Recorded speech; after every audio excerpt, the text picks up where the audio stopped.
Football South Australia would like to acknowledge HPG Homes, naming rights partner of the State League 2. We also thank the support of all Football SA official partners.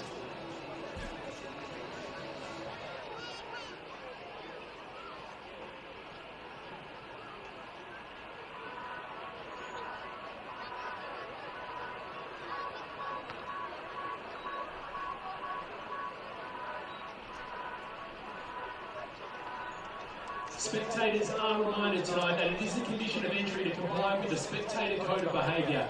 Any person who does not comply with this Spectator Code of Behaviour or who otherwise causes a disturbance may be evicted from the venue and may be banned from attending future matches. Everyone has a role to play in ensuring that our game is played and watched in a safe and enjoyable environment. Let's focus on what's important. Let's focus on the football. Please note, Circus FM Stadium is a smoke and vape-free venue.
For over 25 years, HPG Homes have been helping South Australians build and own their dream home. Whether it's a house and land package, custom build or development, our HPG fixed price guarantee ensures no nasty surprises or price changes along the way. We're committed to quality, affordability and creating a way of life for you and your family. Fixed price, turnkey. It's gotta be HPG. HPG Homes. Come on! Wait up!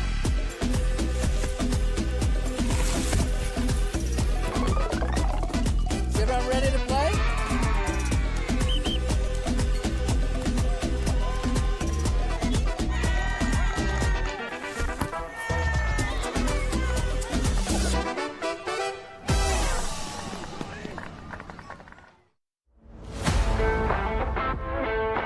I think the people involved, you get to meet a lot of people in football, and that's just one of the great things. Not only is the sport great, but the people involved, so fellow referees, players, coaches, even fans. I love officiating because it keeps me involved in football. I was a player, but I don't reckon I could cut it out there anymore, at least at any decent level. But as a referee, I get to be involved in higher levels of football.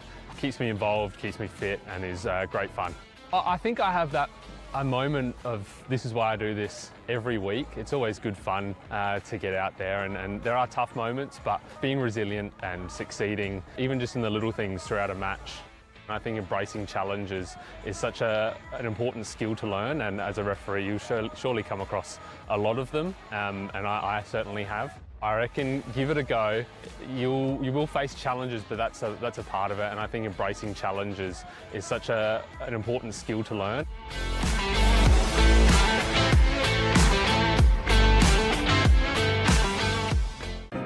At Service FM, we know every workplace is different. Every challenge is unique.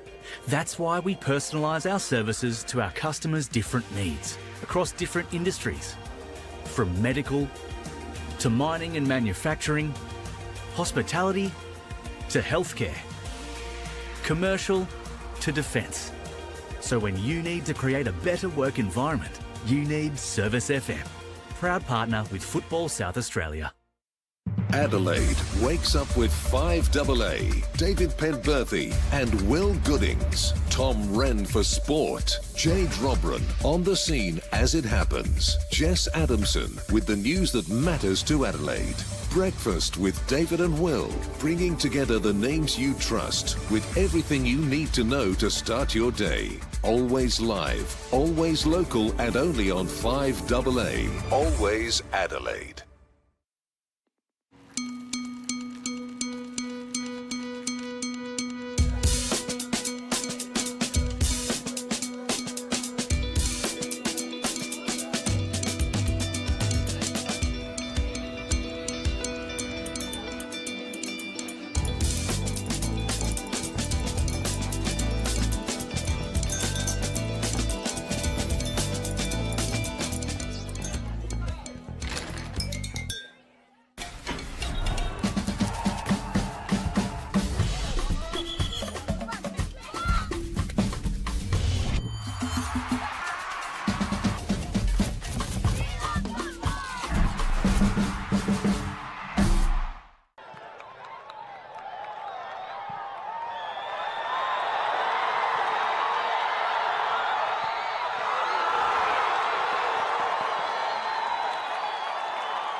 For over 25 years, HPG Homes have been helping South Australians build and own their dream home.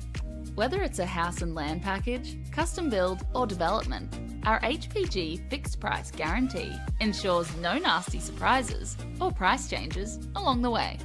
We're committed to quality, affordability and creating a way of life for you and your family. Fixed price, turnkey. It's gotta be HPG. HPG Homes. It means a lot to the boys and especially to the club. You know, after what happened last season, we came out this year, fought hard, won all our battles, you know, a couple mishaps, but it means a lot to the boys and means a lot to the club. From what I've seen, North is a lot more physical than the South, but there is a lot of technical side as well. Preferably we like to play a bit more technical as Pontian. For me, myself, as a young player, especially being the captain of the team, you know, it means a lot, my first final. And all these other boys as well, young lads, some experience, you know, they're hungry for it, they want it. Every training session, they're out there, you know, the young lads are getting around us during the sessions, on the weekends. All the young fans behind the goals, whenever we score, they celebrate with us, you know. If we have them there, I reckon it'll be a good night. Bring your flags, bring your Pontian gear, make sure you sing the song loud with us at the end of the game. I think what sets us apart from the teams in the south, I think we're all a very close-knit group, even from the 18s to the reserves, we're always out supporting each other. 18s and reserves finish top of their seasons, 18s winning the cup, so having that close community between all three teams and also the first team squad as well plays a big part. I feel like the south a lot more, not a lot more technical, but I feel like compared to the north it's a lot less physical, so I guess we'll see on game day how it's really going to be. I think it'd be great for the club, as I said, 18s reserves finishing top as well as us. I think we'll be better suited to go to State League 1 straight away. Even people that aren't a part of Vipers as well, they've been following us very closely, so I think we'll have a very big crowd here supporting us, which we sort of radiate that energy from and hopefully do our business on the pitch. Positivity always gets us over the line, so as it has the whole season. So the more fans, the better for us, and when the lights get brighter, we get better.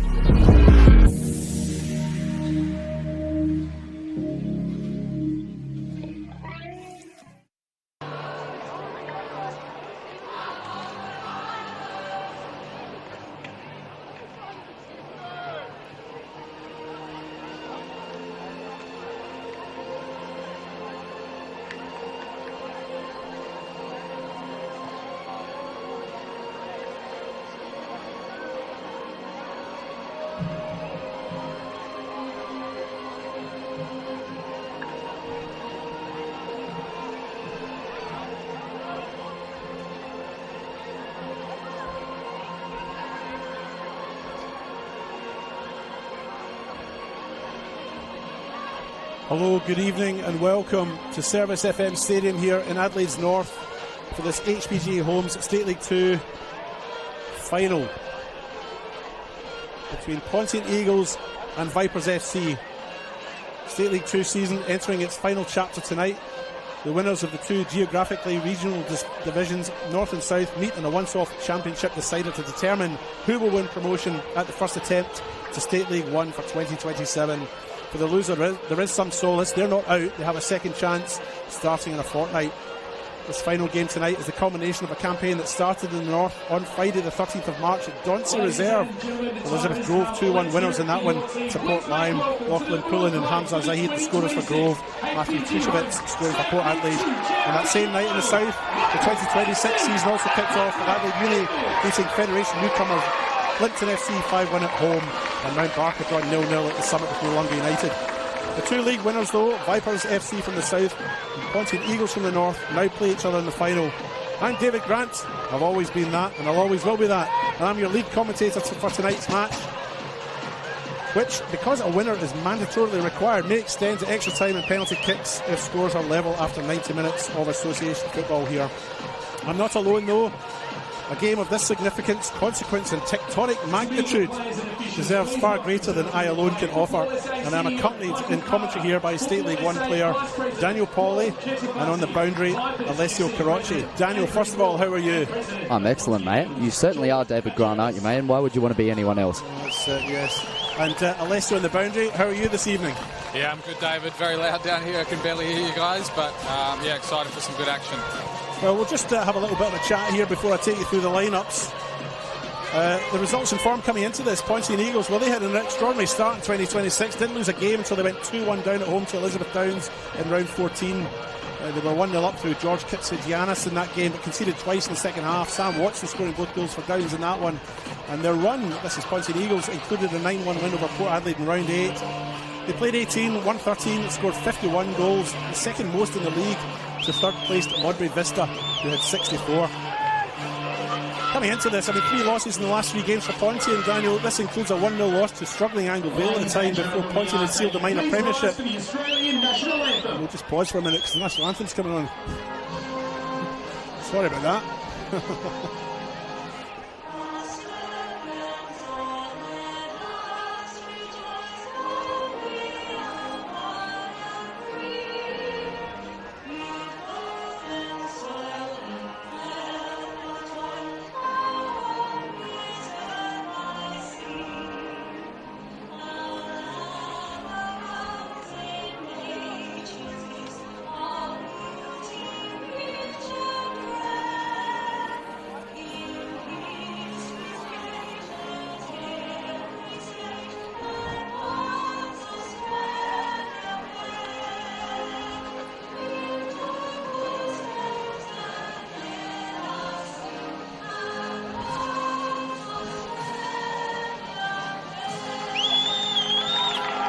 Our national anthem rings out across the stadium here at Gents Cross. But yes, just to get back to that point there, Daniel, 3 losses in the last 3 games for Pontian.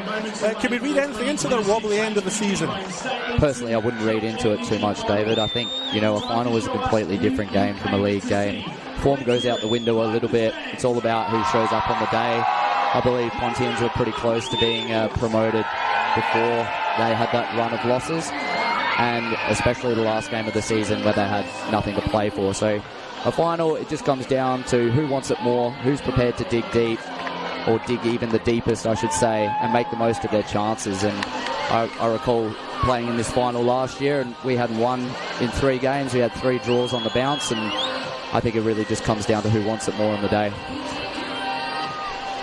As the teams now make their way to their own halves and have their photographs taken, I'll take you through the lineup. We'll start with Vipers. They're coached, of course, by Jimmy Panagas, a well-known identity around these here parks, and they start as follows. Number 3, Boemi Aboy. Number 4, their captain, Anthony Vakasidis. Number 9, Stanislav Velinov. Number 10, Stefan Dodoni. Number 13, Rocco Colangelo. Number 14, Roman Allegri. 15 is Jordan Mugford. 17, Jayla Ijak. Number 18, Austin Scambiatera. Number 29, Ivan Beres-Bedica. 41, the goalkeeper, Seth Buttery, who I spoke to before the game and must be about 7 foot tall, Daniel. On the bench, they've got Barzan Siani, Martinez Septo, Stephen Bukuru, Jacob Fang, Ricky Omatso, Dario Fagretta, and Shabani Juba. To the Pontian Eagles, and their coach, another well-known identity in these here parts, Omar Hassan. He's selected the following starting 11. Number 2, Deng Marial. Number 4, Timothy Boulay. Number 9, the Solomon Island internationalist, no less, Mika Mialafa. Number 10, Yaz Suric. Number 12, their captain, Tyler Hawking. 15 is George Katsigiannis. Number 16 is Marco Muhaha Wenimana. Number 17, Abdi Siraj. 18, Mohamed Toure. 19, Mohamed Kone. And 21, Parado Mushi. He's the goalkeeper. On the bench for Pontian tonight, James Chakonis, Fergus Schumark, Kareem Zadeh, Liam Gencarelli, Jonathan Spokijak, Brett Saville, and 23 is Vasily Paniotis Karapaniotis. Just a quick look at Vipers' form coming into this. They won the first 5 games of 2026, and then they lost 3-2 no longer away in round 6. Seaford Rangers, their bogey team this year, they beat them in both games, home and away. The Vipers, like Pontian Eagles, also had a 9-1 win in 2026. That was at home to Plimpton. And as with Pontian, there were 7 different goal scorers in that game. Vipers played 18, won 13, drew 1, and lost 4. Just before the whistle goes, I'll just let you know that the referee tonight is Mr. Andrew Kite, who only 2 weeks ago got to 200 games at this level. And he's assisted by Zach Brittan, Moath Ali. And we have the luxury tonight of a 4th official, the Gary Powers.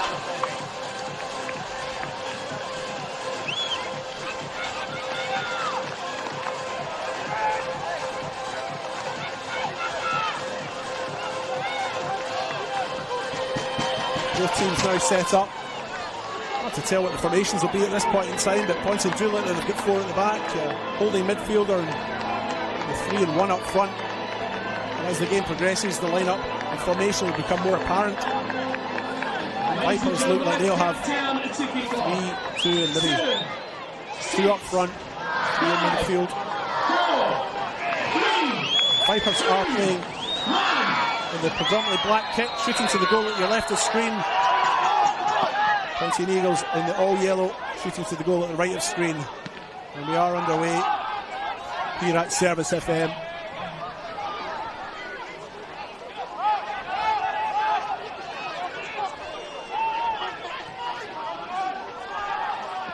Cedas with a nice early touch. Ball ends up going back through to the Pontian Eagles goalkeeper though, Corrado Mushi. Daniel, I understand you had a little bit of a chat with the coaches earlier this week. Omar Hassan, of course, Pontian Eagles, and Demi Panagas, who shortens his name to Pana. He's known as Demi Pana, but I'm not sure why you need to shorten Panagas to Pana, but there you go. Yeah, in the days leading up to this game, you did have a chat. What did they say to you? What was your impression of how they might approach this final? Yeah, look, Omar and Demi are both very complimentary of each other, and two coaches fairly young and fairly, I guess, fresh in their senior football coaching career. I think Omar gave Vipers really a lot of credit for their defence over the course of the year and acknowledged that they're going to be a tough nut to crack.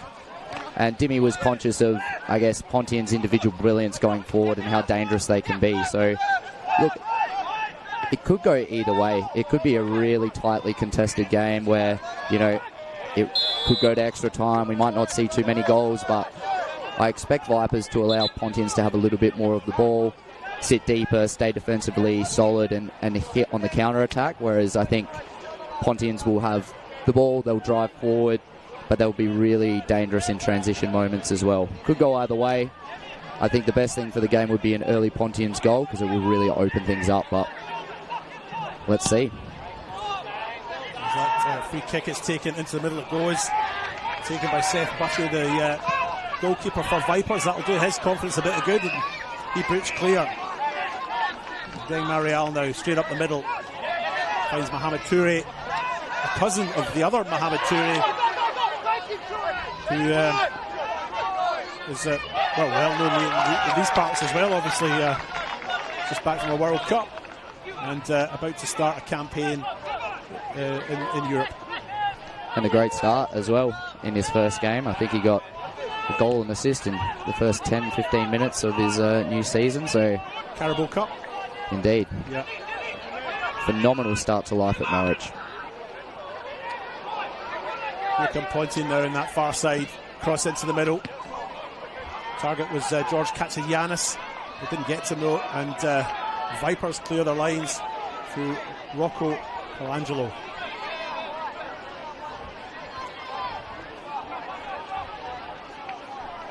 Throw in taken into the penalty box. That one goes. But Cedas is up to meet it with his head. An overlapping run. And eventually, Vipers clear through their captain again, Anthony Vacasidis. Still Pontian come down that left-hand side. Ball eventually goes out on that far side. Tyler Hawking, the player over there for Pontian, winning the corner.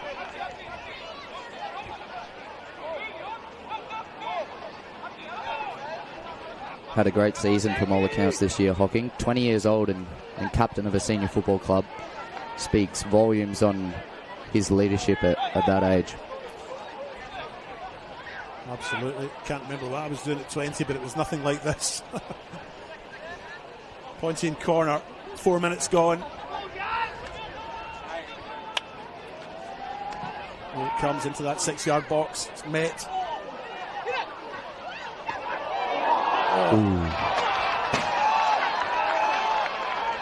Seth Buttery takes that into his hands, maybe a little bit grateful and a little bit relieved, I would say.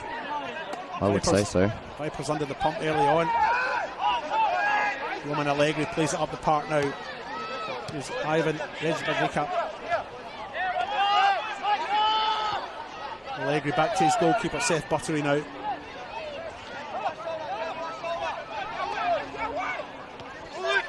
These two obviously played in the Cup this year as well. Pontian Eagles managed to get 3 games under their belt before they were knocked out by West Torrens McCullough, 5-4 in round 3. They beat WA Raptors from the Amateur League 2-1 at home in round 1, and then beat Adelaide Croatia Raiders 2-0 in round 2. A bit of an upset there for Pontian. As this ball goes forward. Solid header there by Tyler Hawking again, but Vipers still have it in that right-hand side, left-hand side, ball into the middle. Abdi Siraj challenges, shot eventually comes in. That goes wide, it'll be a goal kick. Vipers in the Cup, well, they were knocked out in round 1. 2-1 home loss to Salisbury Inter. So their campaign finished, well, they would consider it prematurely. But it did give them both the opportunity to focus solely on their league campaign, which ultimately is their bread and butter.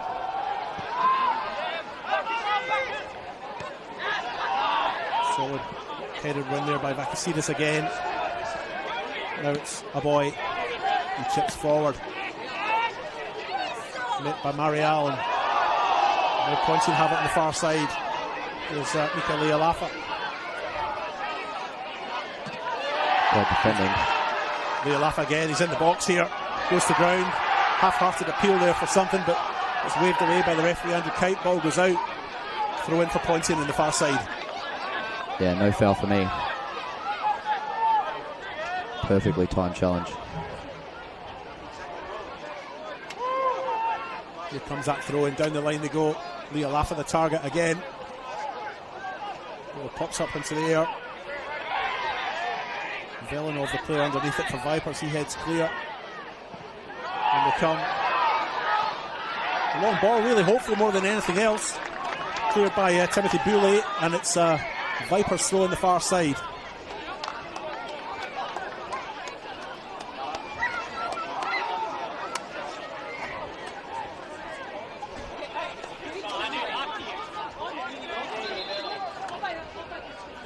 So you played in this final last year then, Daniel. How was that experience for you? Yeah, it was a great experience actually.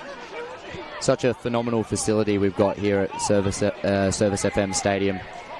I think as you get older, as you know, David, you get to appreciate the moments a little bit more, and every final you feel, I guess, a little bit less pressure and just an enjoyment. And here come Pontian on the right hand side. Mohamed Toure now on his right, goes to the byline, cuts it back. Great piece of defending there by Vipers. They were back well there. You can see why they kept double-digit clean sheets this year, can't you, David? Yeah, they are very good at the back. That's one of the next discussion points I've got here for you. You know that they are very good defensively. But Pontian have got a couple of players who have scored very well. We'll talk about that after this corner's been taken. But yeah, it's interesting to see. You've got a very good defence on one side and a very strong attack on the other. Here's Yaz Sudic with the corner for Pontian. It almost looked like he mishit that. It's popped up into the air. Sudic will race back to get this one.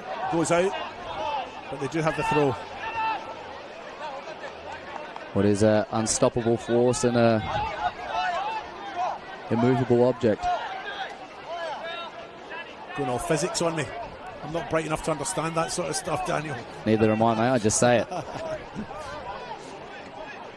Another throw in for Pontian. Yaz Sudic with it again. Could be a long throw here. Yeah, launch it into the box, yeah. Flicked on. They still have it, Pontian. Lealafa looks for the cutback. He gets it, he puts the ball out the middle, but again, Rocco Colangelo blocks it. He's had a fine start to this game, Rocco Colangelo. 9 minutes gone in the One World LED and Sportal scoreboard. Nothing each, but Pontian on top. Yeah, they're just piling on the pressure a little bit now. Well, Pontian have another corner. Yaz Sudic again with it. That's a better corner right into the mix. Flip clear. Tell you what, that was some strike there by Abdi Siraj. Still a ball live, but the flag has gone up for offside. The Vipers have to be absolutely switched on in these first 10 minutes. Because Pontian are right up for this. But just to go back to that discussion point, we talked, Vipers are very good defensively, yet tonight we've got two Pontian players who are in the top 6 goal scorers in the league. George Katsianis, 15 in the league and 6 in the cup, and those 6 goals just came in 3 games. And Mohamed Kone has 9 league goals as well. And I guess the intriguing question is, will this be a goal fest or will it be a defensive masterclass? Good touch. Good defending. It was very good, but it was a really nice first touch there by Stanislat Velinov for Vipers up front there, the number 9. Just seems a little bit early. Vipers they're sitting deep and they're soaking up the pressure, which is great, but when they're getting the ball forward, they just don't have the numbers up there. So they need to kind of find a way to reduce that gap between their midfield and their forward players. Looks like they've almost set up in a 4-2-4 formation when they have the ball. Need a little bit of extended time with the ball at their feet, just to take the sting out of Pontian for a little bit. Scambiatera. On the left-hand side, goes into the middle, he gets another chance at it. Pops back out to Blasbadeka, and that one goes out.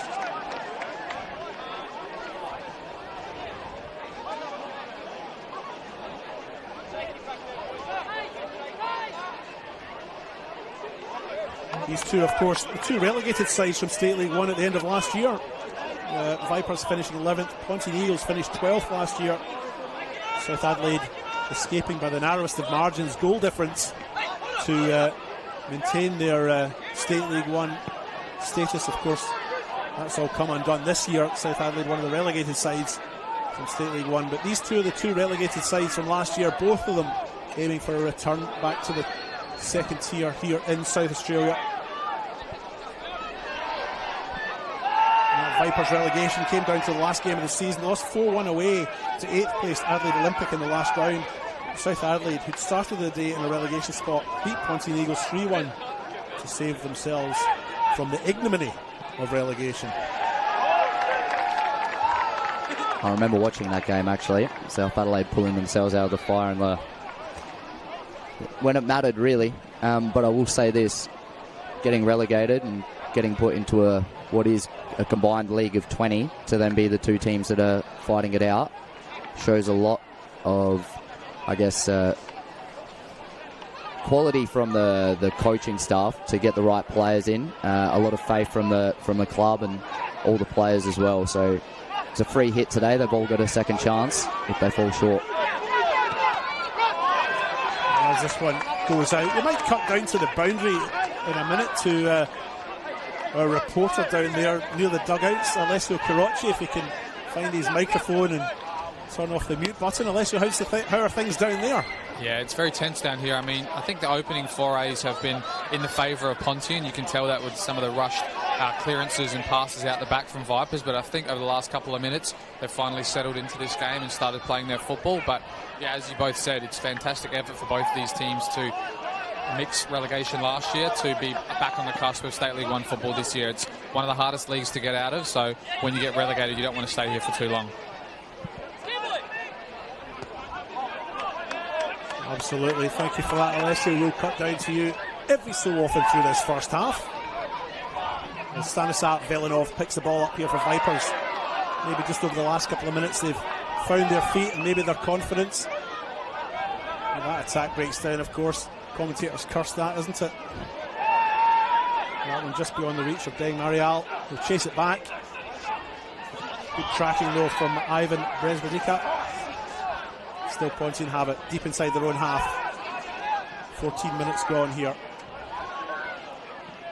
Pontian's happy to soak the pressure up with the ball at their feet. Turnover there, but this is where they're going to be dangerous today. On that transition moment, they got plenty of fast players and quite a lot of young players as well. Deng again. Great. That one forward. Picked up in the middle of the park here by Leo Laffa. Makes his way forward. He's allowed a little bit of space. Gets the pass in there. George catches Giannis. The target didn't get to him. Another long ball here by Stanislav Velinov. Andrena Ajak is off on a run. And you can see here, David, that ball in behind. They've got maybe one player in support. You got 2, 4, 6, 7 Vipers players that were in their own half by the time Ajak got to that ball.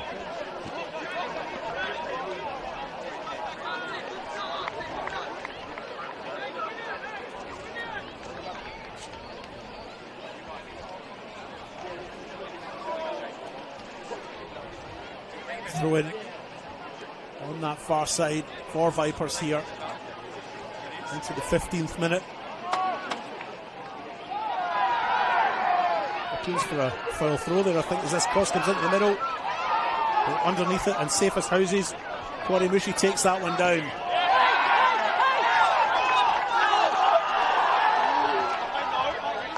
Throw in for Pontian now. Football, of course, is a game of opinions, Daniel, but you're perhaps one of a few, and certainly the only one here tonight, that's played in both State League 1 and State League 2 level. For these teams, the one that does win tonight and gets promotion back up to the second tier, what's the difference in terms of the standard, in terms of the professionalism, the approach, and all of that sort of stuff between State League 2 and 1? Or is there a difference? Maybe there's not. Well, there's definitely a difference. I think the gap between State League 2 and State League 1 is definitely closing from the top teams. I think there's definitely still a gap from the bottom 3 or 4 teams in each of those leagues to the top. State League 1, if you look at the 2 leagues or the 3 leagues in comparison, they're all quite physical, high intensity. The State League 1 players are probably a little bit fitter. I have no doubt in my mind that State League 1 in South Australia is one of the toughest leagues in Australia. Anyone can beat anyone. You've seen that throughout the season. But yeah, I think, both of these teams, they know what it takes to get up into this league, and they were there, or at least Vipers was there for quite a few years. So yeah, it'll be interesting to see. I don't think either of them would struggle coming up. They'll definitely both be competitive teams, whoever makes it up, or maybe they both will. Who knows? I guess you only have to be better than the bottom 2, don't you? Yes, I know well. In fact, you'd be one of the few players around who's played in all of the divisions. NPL, State League 1 and State League 2, right? Yes, highlighting my age there, mate. But yeah, been around the block. Definitely more in State League 1 than the others. But I think I have definitely seen over the years that gap between the leagues really, really close. And more to the point, the gap between NPL and A-League, as you can see in the Australia Cup at the moment. Here comes this free kick into the middle. Stefan Didoni with that one. Too close to the goalkeeper though, Corey Mushi, and he takes it comfortably.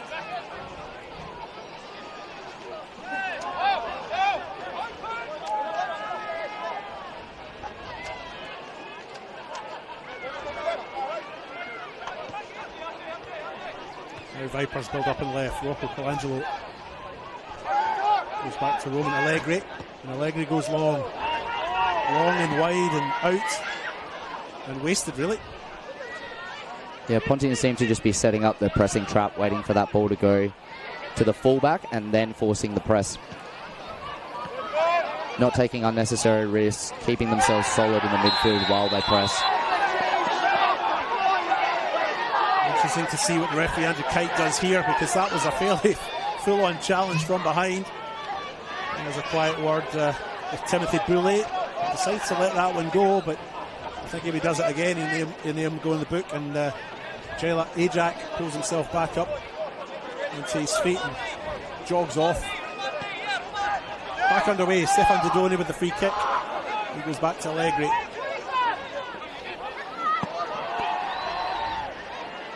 And ball flicked on well by Hawking.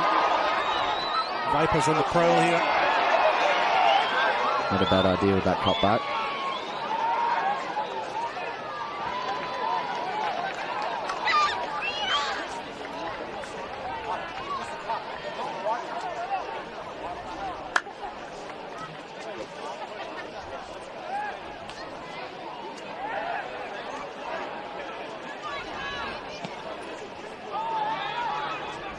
Chip forward.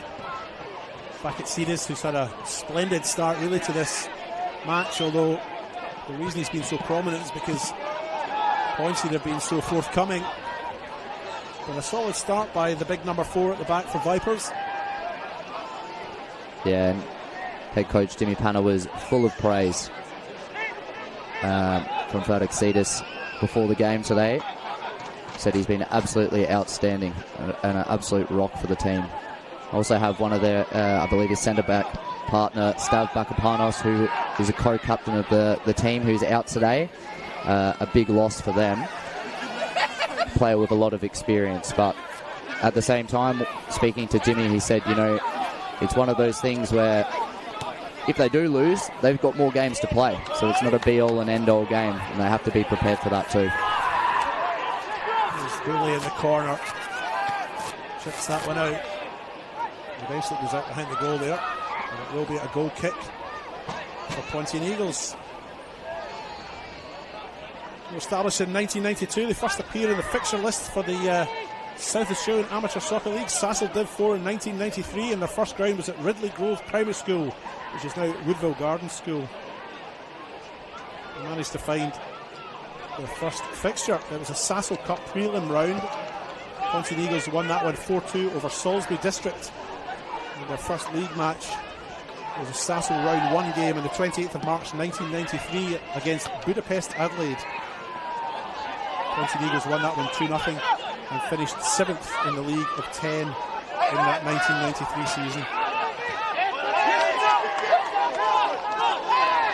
They were admitted to the Federation in 2020 and they finished 8th out of 12 in State League 2.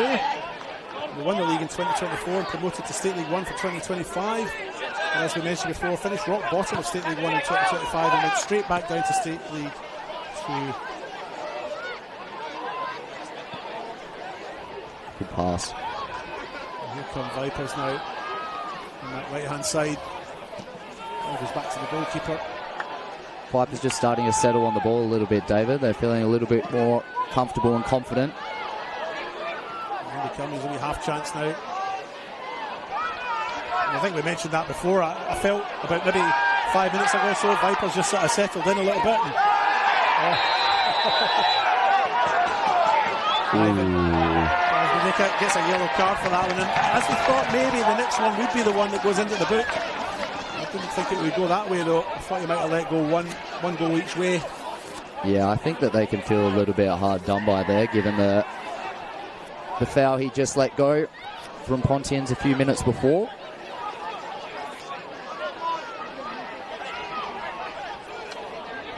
Free kick for Pontian Eagles.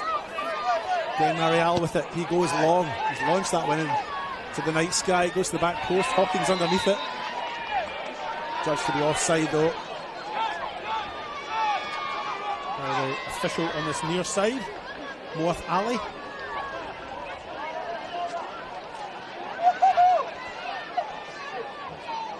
I think it just really needs one of the teams, whoever it may be, just to get the ball and soak up a little bit of pressure with the ball at their feet. At the moment, it's just helter-skelter, one end of the pitch to the other. Very high intensity, there's no denying that. It's a good game to watch in that sense, but I think the first team to get their composure will be the first one to strike blood. And here comes Austin Scambiatera with the intention of making his way across the middle there, but they've come back now. They'll reset and they'll rebuild. Ball comes back to Roman Allegri and he goes back to his skipper Anthony Vakatsidis and receives it back now. Vipers, I don't know if you can notice, but this black away kit I think has a little snake running up the side of it. It's quite a cool little idea for a football top. Inter Milan-esque. Offside against Bez Bradica. Busy little corner down there. A lot of the fans for Vipers have gathered in that corner. That's just quite a big crowd in tonight, I would say, Daniel. I mean, they're certainly gathered all round, and I think it's probably, I mean, there was a big crowd last year for the game you played in. Certainly similar numbers, I'd say. Good to see everybody out. Yeah, it's definitely filled up. Definitely filled up. Plenty of people interested in this one. And I think it has that allure to it as well, in that final setup where both teams haven't played each other. So you can expect it to be a little bit cagey in the first, 20 minutes or so, even the first half, while they're sort of feeling each other out. Stefan Dodoni now, he plays that forward. Here's Jordan Mugford. Mugford plays it out to the far side. Vipers building up on the right. Back into the middle. No one's picked Mugford's run up. Great ball. Dodoni all the way through. There's Vipers with a half chance. Mayall's good. Marial goes to ground, clears it. I can see this challenge and loses out to Katsigiannis playing defender. Now Vipers have it. Turnover after turnover. They get through. Flag is up on the far side. Much to the chagrin of half the team, half of the supporters here. Yeah, they're starting to pick the lock a little bit. In the last couple of minutes.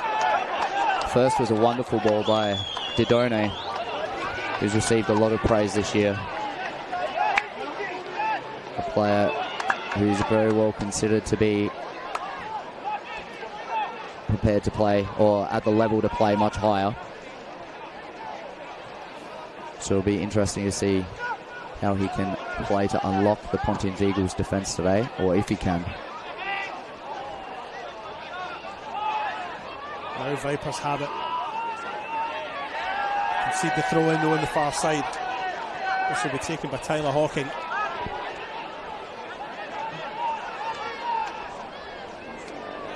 Again, just throw it to Rialafa, but you're going to get near it with the head.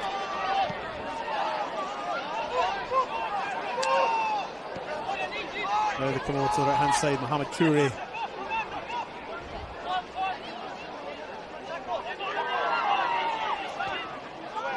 Into the middle of the park, Abdi Siraj. Now Hawking. Solid challenge there. And Vipers win it, but seem to give it away again too quickly. Suric underneath that one. Now it's Siraj, back out to this near side. Marco Mahaha Winimana. I'm glad I got that one out, Daniel. Rialafa now, crosses into the middle.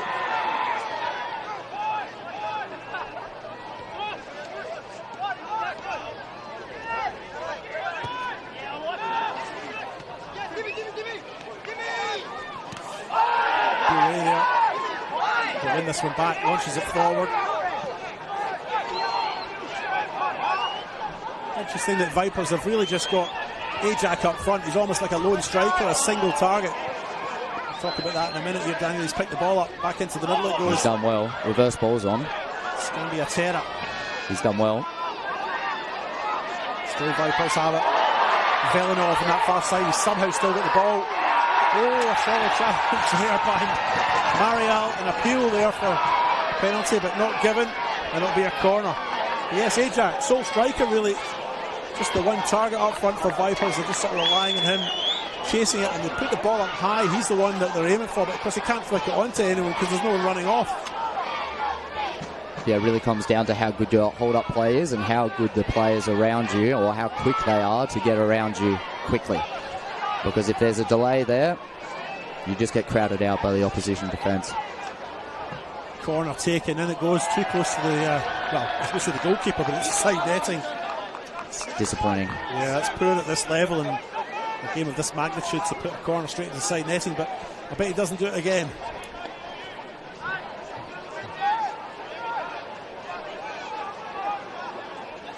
Talked a little bit earlier about Pontian's origins. Vipers were formed by some old scholars at Woodville High School, based at St Clair, and although they lovely. This ball comes down the left hand side. It's going to be a tear into the box, outside the right boot, tried to cross it along the deck. Pontian not yet cleared their lines. Still Vipers have it. The reset here, Allegri. We touched on it earlier, David. It seems like Vipers are the ones that have really settled themselves down. They had quite a shaky first 10 minutes, but they seem like they've really worked themselves into the game now. They have indeed, yeah. Nothing there. Gone. It's flown by, if I'm honest. Flown by. Pontian again, ball out to the far side. Rialafa has an overlapping run in Yaz Suric. Committing less players forward now as well, Pontians. They've got 5 back.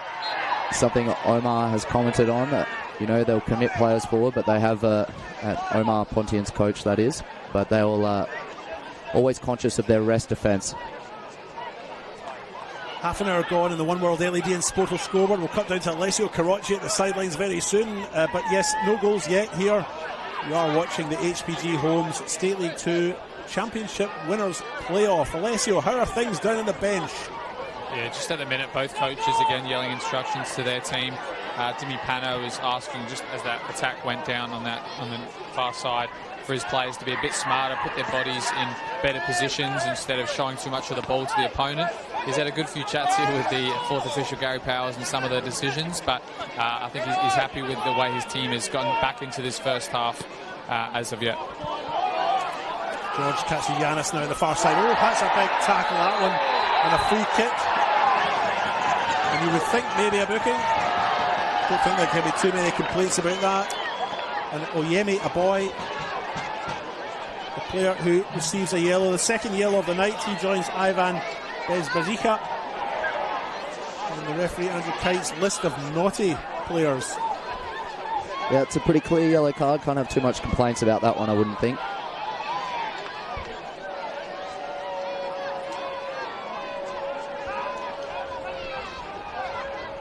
George Katsianis, as I mentioned before, the second top goal scorer in the league this year behind Cooper Wegner of Modbury Vista. He scored 23.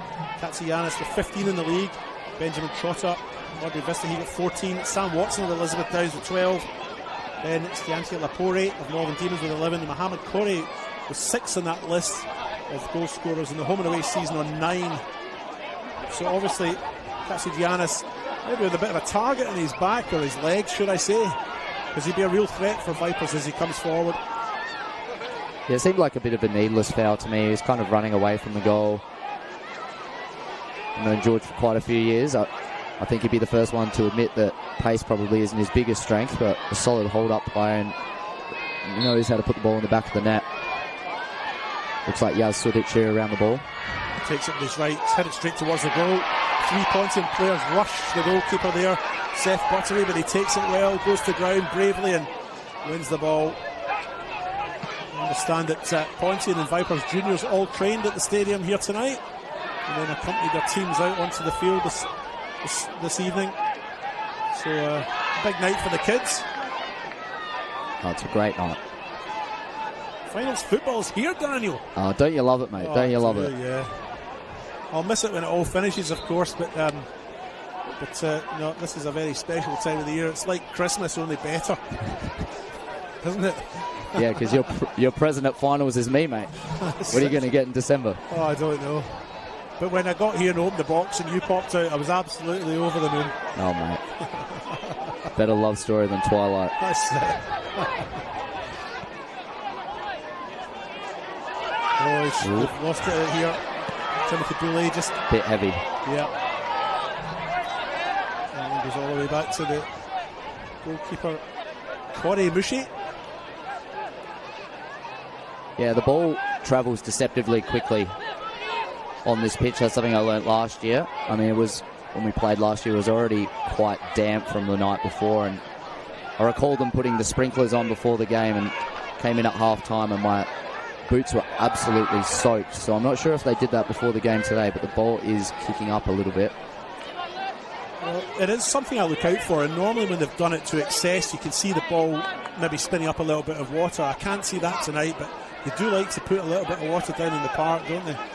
Yeah, definitely. Great conditions, though, the pitch, as you'd expect. That one's been flicked on. Katsianis gives chase. He goes to ground again. Nothing given in that one, but Katsianis seems to be in a fair bit of pain just inside the box. Play on.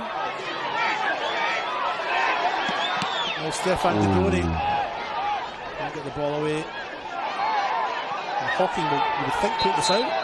No, he decides not to. So Andrew Kite, the referee, is forced to halt play. The players weren't interested in stopping there. And we'll check on George Katsianis, who is down on the deck.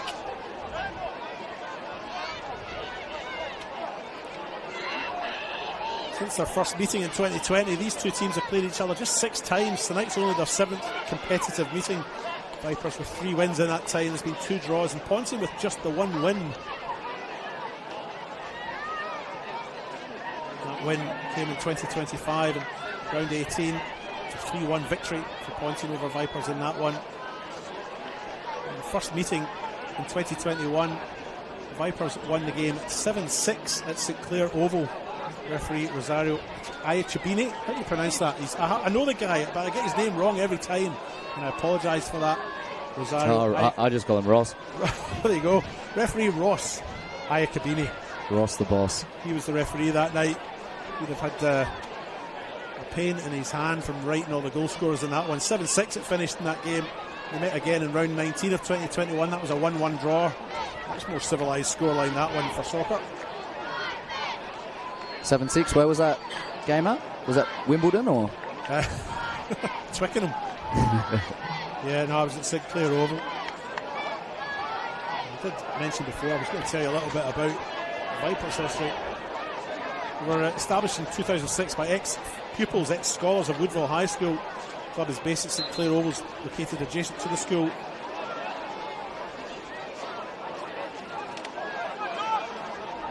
They joined the federation in 2016 into State League 2, and they finished 6th that year. So two, in terms of the history of football in our state, fairly recently formed sides. Pontian comes from the name of the area Pontus, a Hellenic region in current modern day Turkey on the Black Sea, but very much a Greek heritage club. Oh, there's a little slip here. Mohamed Toure against Chase, but I tell you, Seth Butty was out well there. Clear push in the back there. Yeah, if you're going to shove someone in the back, you have to do it a bit more subtly than that, don't you? Marco Muhaha Winimana with that foul.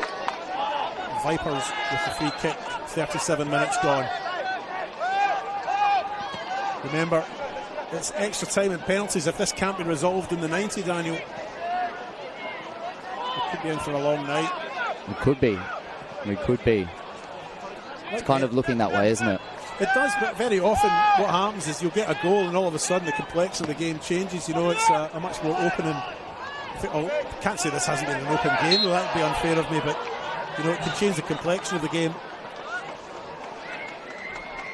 Yeah, I think it's been open in the sense that both teams have had their moments. I wouldn't consider it a game where teams have had brilliant chances, but again, in a final you can really expect that first half teams really just don't want to lose. The last thing you want is to be going down into the dressing room at half-time down a goal or two. Long ball forward on the left-hand side. Coney on the far side, Mohamed Coney. That one goes out, Coney gets a throw in.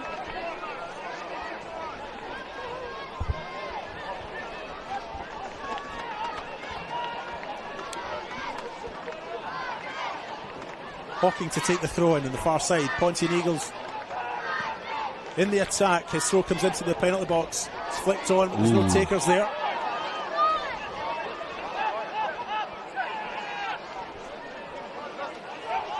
There's Bazika. It's lost out. Cross comes in from the middle.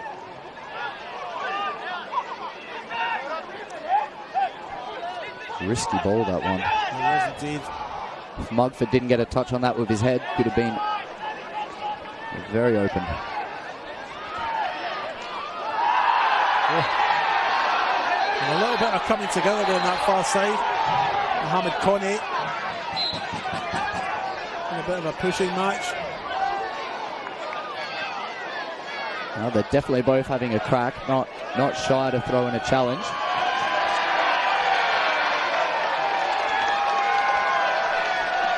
Seems like the Vipers fans are quite happy to have one the other way. And that's a yellow card there. It's going to Mohamed Toure, if my eyes don't deceive me. First booking of the night for Pontian Eagles. Vipers 2-1 up on that count. Just 5 minutes till the interval now.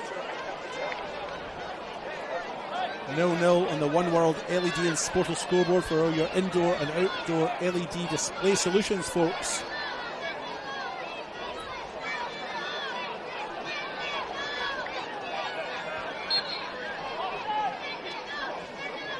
Here comes the free kick.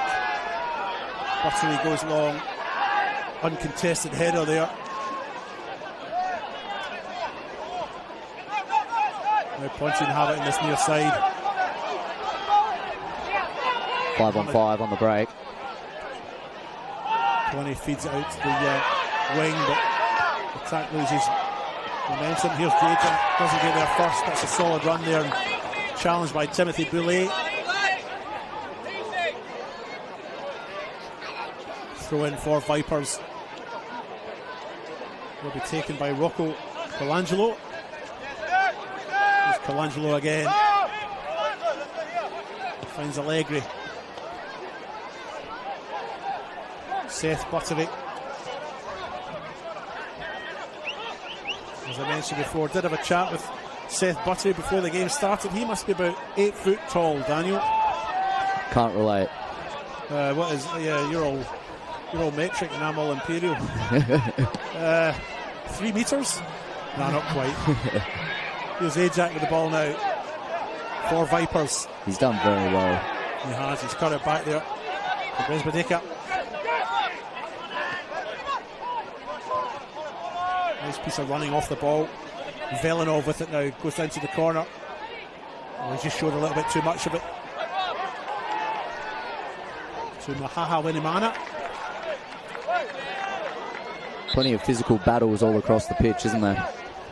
There is, yeah. And as you said, I think the first 15 minutes, Pontian Eagles were just right on top of this, but Vipers crept into it and have certainly been, for me, the better of the two, maybe over the last sort of 20 minutes, marginally. Not by a great way, but I think maybe they just look a bit better coming forward. Maybe they seem to find passes. Seem to find passes well. Commentator's curse. Oh, but they just seem to be finding the passes well. Well, I think they're the team that's trying to play. They're getting the ball on the deck and they're trying to play. Pontian's very aggressive when they're going forward, but maybe have taken a little bit less care with the ball at their feet. And that's probably why you've seen them, Vipers, get a little bit more composure and they're able to play a little bit more in their attacking third. Throw in on that far side. 43 minutes gone now. And this winner takes all. Loser has the potential to take all, but not tonight. They obviously get a second chance through the playoffs. They get a fortnight off while the other teams start their finals campaigns next week. They play 2 legs. The teams below them, or the teams that finish in the league below them. Pontian not finding the passes again. That one breaks to Vakasidis.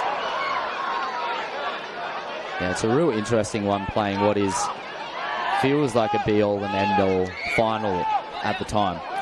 But then if you lose, you have to bounce back in a couple of weeks. And I thought last season that was going to be a detriment to Vista.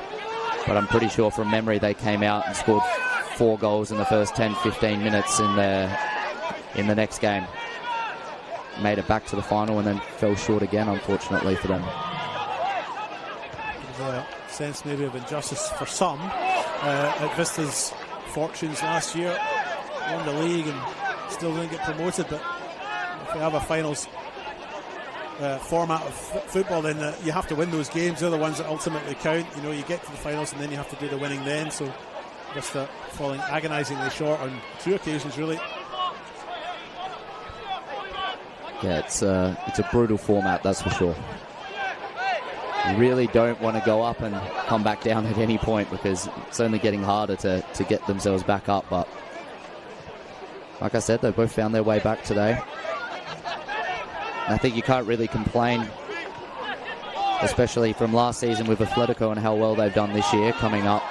New team as well to come up, and you know they're fighting for that final spot. Oh, here's a wee half chance. Leo Lafaflo, he slipped at the crucial moment. And in fact, play's been pulled back. Andrew Kite has played advantage there. They felt it was a foul, played the advantage, and in fact a yellow card's been given. Not sure who to at this point in time, but yellow card for one of the Vipers players at the back. Kite obviously felt that infringement was enough to pull the play back. He played the advantage though. Just looking at the screen in front of us, David, it's really hard to say whether there was a touch there or not. To me, it looked like it was a slip from a lunge from the captain. He definitely lunged. Can't really tell if he made contact, though. It looked to me like he slipped. Vakasidis' name goes into the book. He's the 3rd one tonight for Vipers. Pontian have a free kick in a dangerous area with 45 minutes on the clock. Done. Well, it shouldn't be too much in the way of injury time, but what a chance for Pontian to get something here right on the interval. Castellanos wants this one. 3 minutes of injury time to be added to this. Free kick taken. Ooh. Not bad there. George Castellanos with it, but to be honest, I feel Seth Bussey maybe had that covered.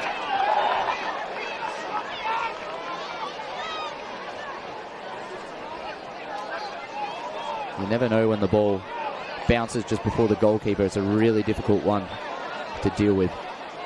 But he did look like he had it covered.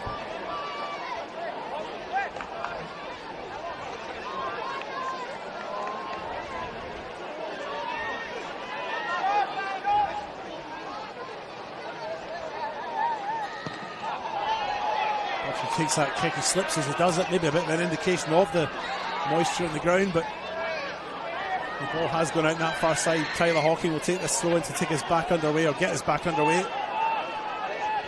He goes down the line.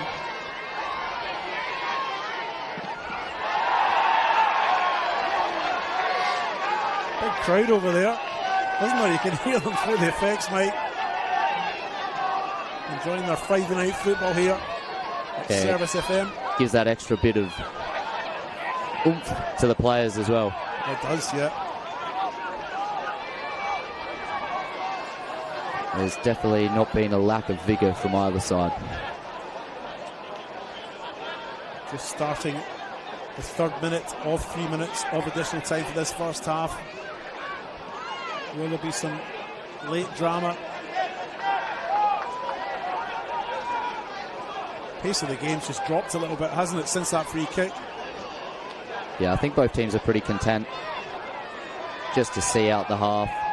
Vipers not putting too many players forward. Pontian's putting everyone back.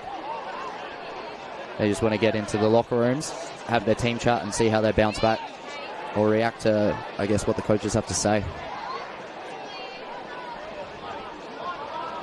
30 seconds or so left of this first half. Pontian come away. That's not what you want. Yeah, they've conceded a free kick. Far too far out for a shot, but certainly close enough to put a cross in. You'd imagine the players line up either at the penalty spot or at the edge of the box. Ajax taking a walk right into the penalty spot. That's where he wants the free kick. They might be playing on the offside trap there. Pontian deciding to hold the line on the edge of the box. And every single player pretty much on the near side of the D. Oh, there's a slip here. Left foot chip. Back post. Too heavy. Goes out. And I'm sure Andrew Kite will blow his whistle for full time when this ball's kicked.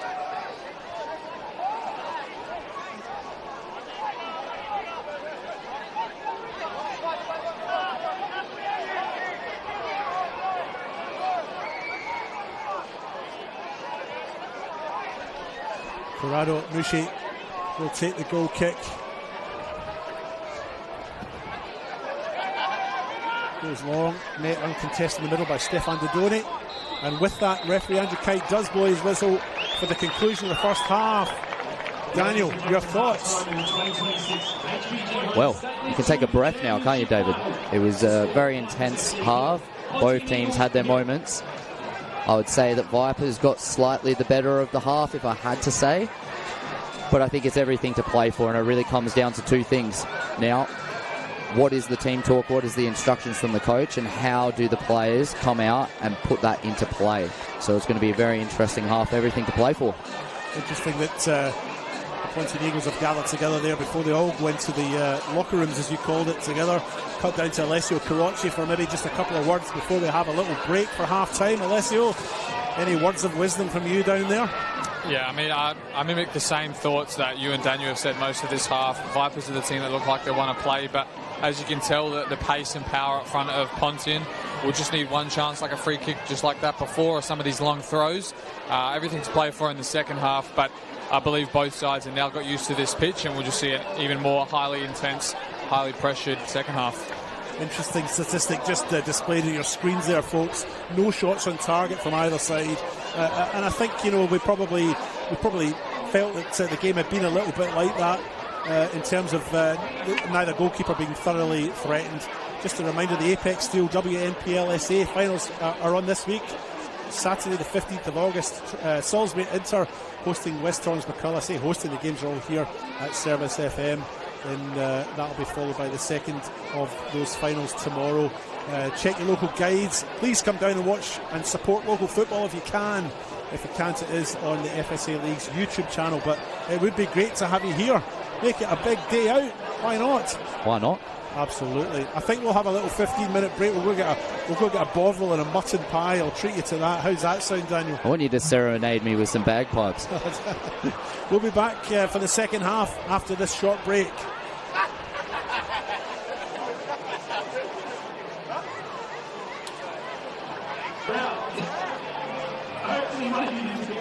Question number 3 for the following different competition you can play for in 5AA football fives. Juniors.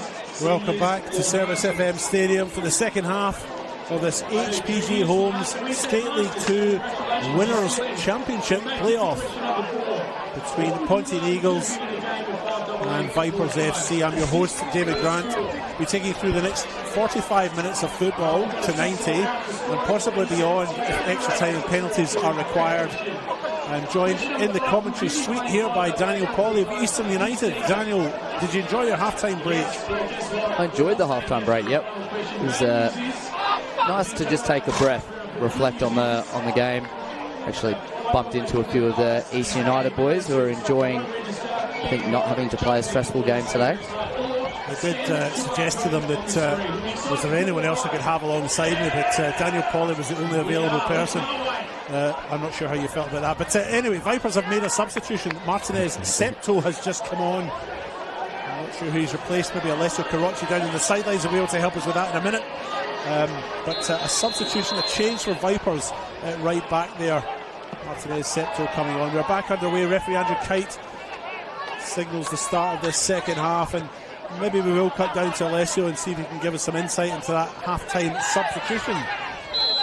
Yes, it looks like at half-time it was Martinez Septo to come on at the right wing-back position, while the number 3, Oluwayemi, is the one to make way. Can't see him coming out of the second half, so I'm not sure if he's just joined the bench now, so it could be an injury, could be tactical, but Septo's definitely an attacker coming on, rather than Oluwayemi, who was a more defensive player. So that's the sub they've made. So maybe a suggestion of intent there from the coach Demi Pana from his Vipers side to try and press and get something early in this second half. You're thinking maybe we'd have waited a bit longer if the intent wasn't to get something early. So Vipers out the blocks and making a statement.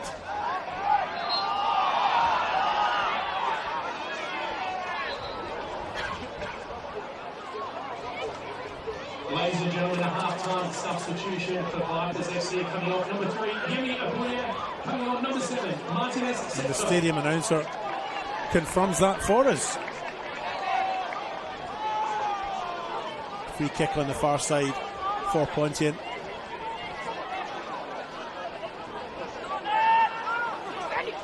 Goes back to the goalkeeper, Corey Mushi.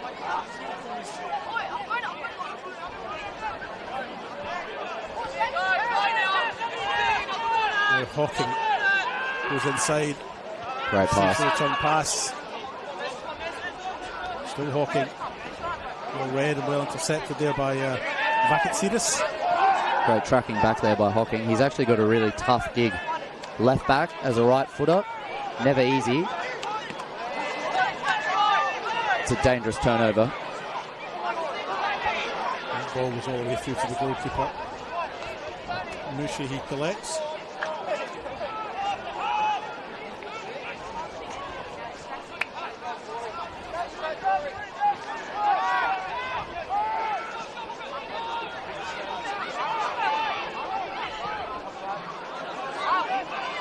Now Pontian on the far side. Come forward, threaded ball through there. Picked up by Katsigiannis on the byline. Forced back. Ball comes into the middle. Ruhaha Winimana makes his way to the byline, gets the cross in. Buttery takes it at his near post. Although it's judged to have gone out, it'll be a goal kick.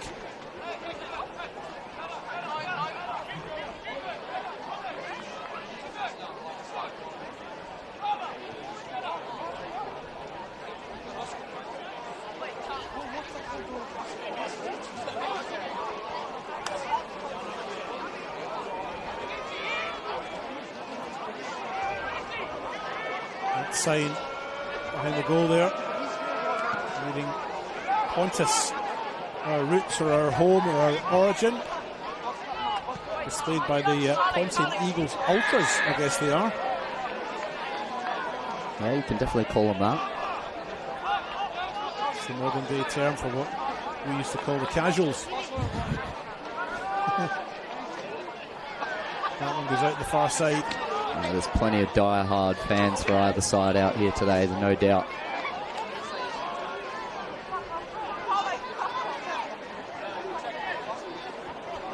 Throw in on that far side for Vipers.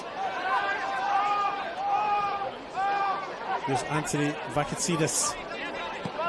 Chips forward out to this near side. We get a first look here at Martinez Septo.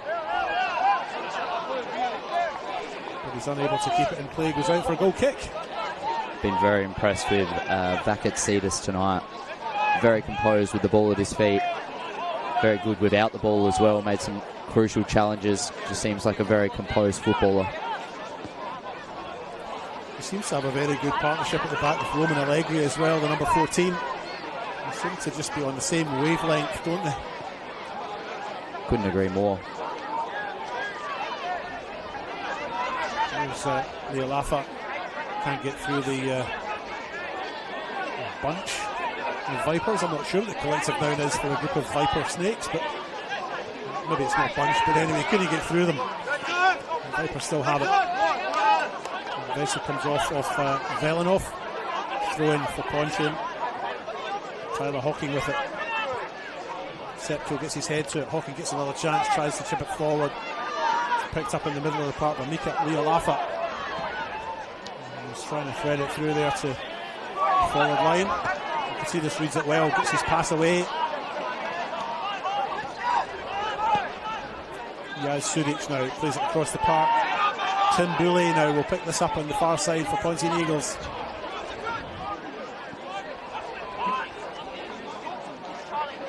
Launched forward there by Marial. It's a great switch.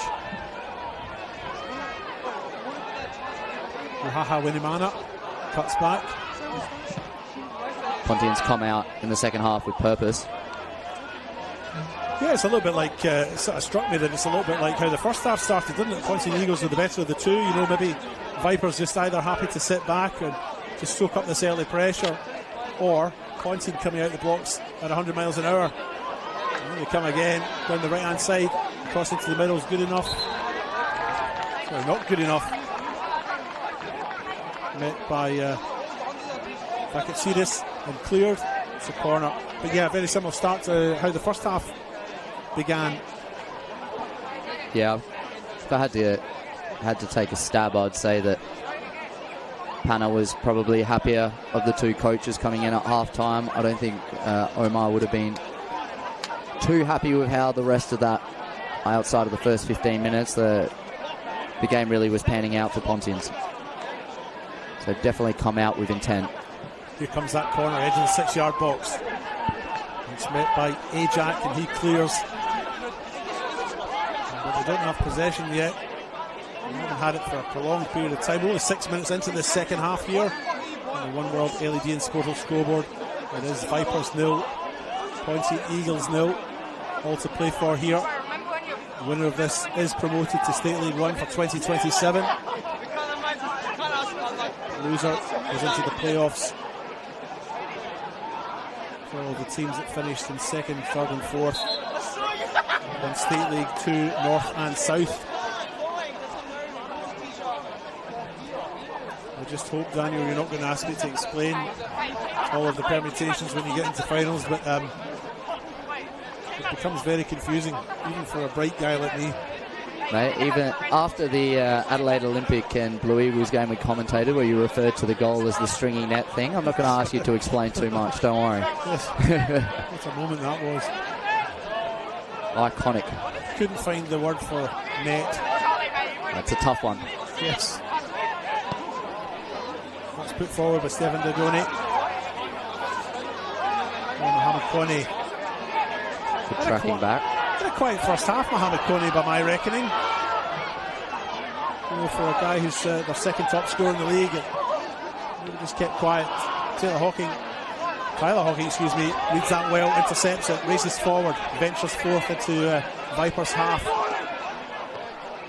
That's good defending by Mugford there. He's done really well at coming across and mopping up the mess and helping out his fullback when necessary. And I think when you have a fullback who's playing on one side to the left or right, and in this case he's on the left-hand side and is right-footed, you really just want to show that player to the line. Don't let them turn onto their preferred foot, because that's where they can be really dangerous. And if you're a footballer who's playing on the opposite side as a fullback, it means that you've got a lot of quality with the ball at your feet. Back at Cetus goes long, target is Ajak, and it's been inadvertently headed on for him. Ajak in a race to the byline. He gets there first, little push in the back from Tim Boulay. And a second little nibble, and Boulay concedes a free kick right down in the corner. Boulay won the ball there for me, but I think it's just the intent that he's going into some of those challenges. It's just getting the attention of the referee. There's been a couple now. I didn't see too much wrong with that one though. Referee Andrew Kite marks that out with his toothpaste. Colgate spray. That's it, Colgate spray. I'm not sure exactly what the brand is, but yes, he's marked that out. Can't actually see the markings, but it is a free kick. Might as well be a corner. Not even sure why we've got a two-man wall there for Pontian. They opted to put two players down there. Seems a bit of a waste putting a two-man wall up down there, doesn't it, Danny? I think it's just to try and block some of the angles from the cross, make sure that's a great pass. Up and run here. Here's Mohamed Touré now. He's got a chance to lift the ground. Big appeals there for a penalty from Pontian faithful, but well, he gets a corner. It looked like Martinez Septo there. Fresh off the bench, coming on with a key challenge there. Be very happy with how he started his game.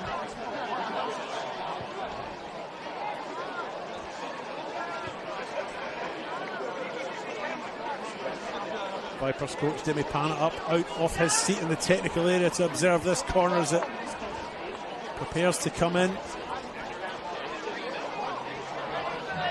Pontian Eagles have all of their numbers up there. There's only two players outside the box, and in fact it will only be one as this one comes in. It's flicked on by Deng Marial, but it comes off a Vipers player. The Pontian Eagles have another corner. Really, with how deep the Vipers' whole team is, can really afford to have those players floating around the box. They're two loose ones, no threat in behind. Pontian mix it up, goes short. Target was Tim Boulay.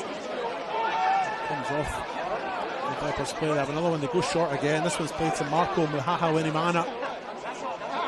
He's at the edge of the box now. Lovely into the box. So cut this one back. Seth Buttery flaps, but flaps effectively. Yeah, he did what he needed to. Cover the front post just as the keeper needs to in those instances.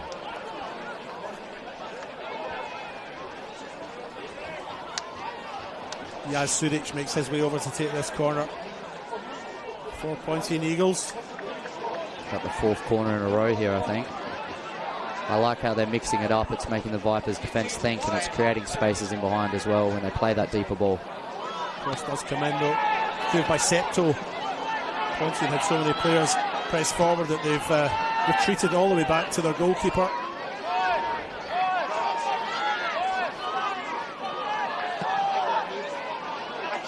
Goes long, intercepted by Rocco Colangelo.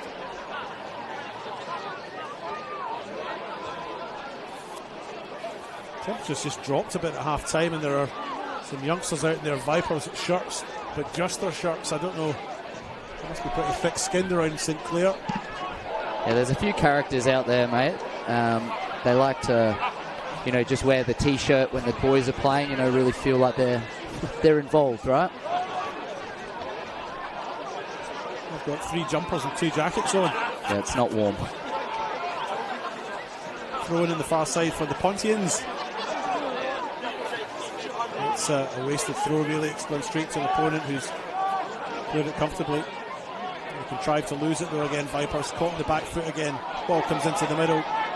Septo, he's mistimed that a little bit, but he'll get a second chance and he comes away with it.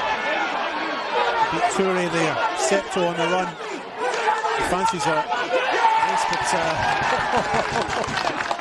solid challenge by Abdi Siraj to win that one back for Pontian Eagles, and the crowd are delighted with that one.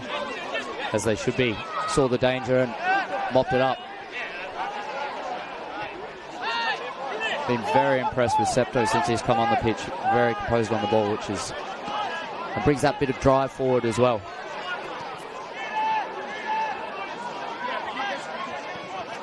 Ball into the middle there. Ajax the target. He gets a boot to it, but not enough to kill its momentum, and that will go straight into the arms of the goalkeeper, Mushi.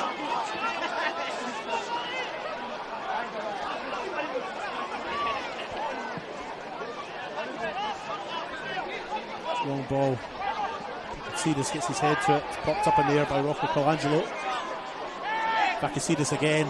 He's been a stellar block at the back there, hasn't he? Indeed. Now Vipers have it on the left. Bez Bazika crosses into the middle. Ajak can't bring it under, but it breaks to Villanov. It comes back to Septo. Haha Winimana with an uncontested header for Pontian Eagles. Yeah, just a few hopeful balls into the box there by Vipers without too much of a target. Just trying to put it in the mixer and put them under pressure. Great pass. Ajak, a little bit of space. He thought about the shot, decided to cut back. Instead, the shot comes in from Scambiatera. Good block by Hocking there. Now the counter-attack's on. Well, it has to be better than that. Vakasidis says, thanks very much. I'll take the possession if you're giving it away. And he puts it long. Hocking will pick this one up. 60 minutes gone here. Around the time that you would start to think that the coaches would look at their bench, although Demi Pana's already done that in the 45-minute mark with bringing on Martinez Septo. But we are at that point in the match where you might see a few subs made. Might even cut down to our friend Alessio Carocci on the sideline to see if there is any activity. I mean, the bench looks like they've got anyone prepared yet, but are there any signs of it yet, Alessio? Doesn't look like it so far. I mean, the Vipers bench have been warming up for most of this first half, while for Pontian, I don't think I've seen him go out just yet. But it doesn't look like there's any movement from the coaches either, looking at players or talking to coaches about potential subs.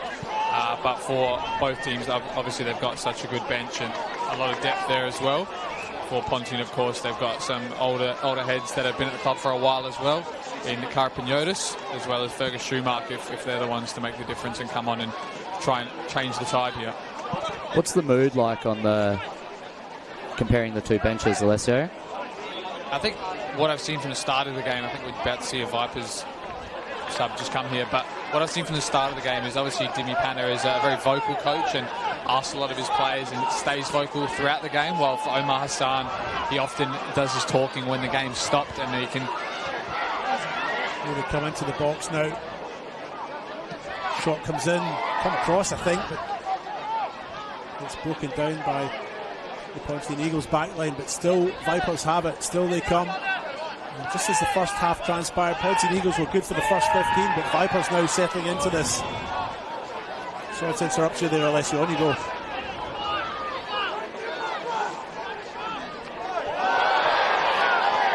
Advantage played. Yeah. Great ball. Bad refereeing, actually. Ball goes down the left-hand side.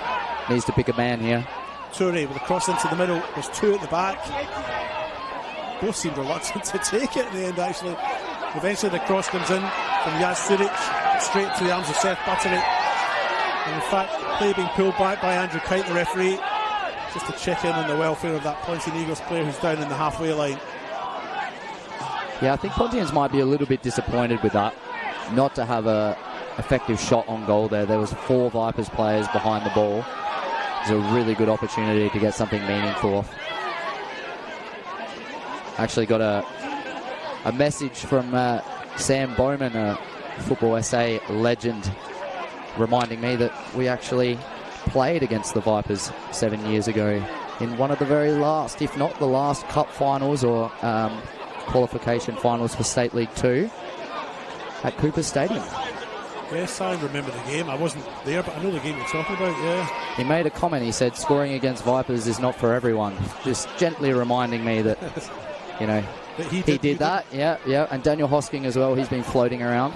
I remember Hosking's goal actually didn't he end up sort of in the front section of seats as he went to celebrate with the adoring travelling Hawks fans? That one? Mate, knowing Hosco, he'd like to be sitting in the seats, mate. It's, knowing Hosco, he's probably still celebrating that one. Did score a banger against Seaford this year, though. I'll give him that. Still a little bit of a break in play here while Pontian Eagles player, who have actually been unable to identify, unless you might be able to tell us who that player is that's down there. I think it is Muhaha Wenimana. He got a late one there by Didoni from Vipers, and you could tell from the Pontian bench they were looking for a yellow card for Didoni throughout the game. I think there was a bit of chat between him and Omar Hassan in the first half after a couple of late fouls, and I think there's justification for that booking there, and it looks like Muhaha Wenimana will be all right after that, but obviously a bit of a winded face, I guess, after just colliding after the ball was played. He went to ground like a block of wood, didn't he? So he's back up on his feet now. I could see now that it is Marco Muhaha Wenimana. Just couldn't make out who it was when they initially went down, but back up on his feet, and referee Andrew Kite will get us back underway in a moment. I think it'll be an uncontested drop ball. Seth Butcher with it, and he goes long. Well, it doesn't actually go long, he goes high. He's only made the halfway line. Yeah, that... Never nice receiving that ball as a winger, knowing there's a defender coming at you.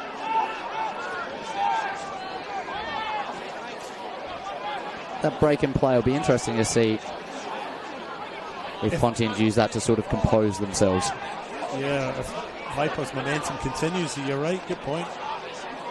Definitely some slipping on the pitch, that's for sure. Players sliding around a little bit. There was also some young kids sliding down on their knees on the hills earlier. The ones in their shirts, ignoring the cold weather. I love it. That's a risky ball by Septo, like across the middle with 3 Pontians seeking to rob possession, but Vipers come forward now on the left-hand side. Into the box, outside of the right boot. They look good, but it's far too close to the goalkeeper, Mushi.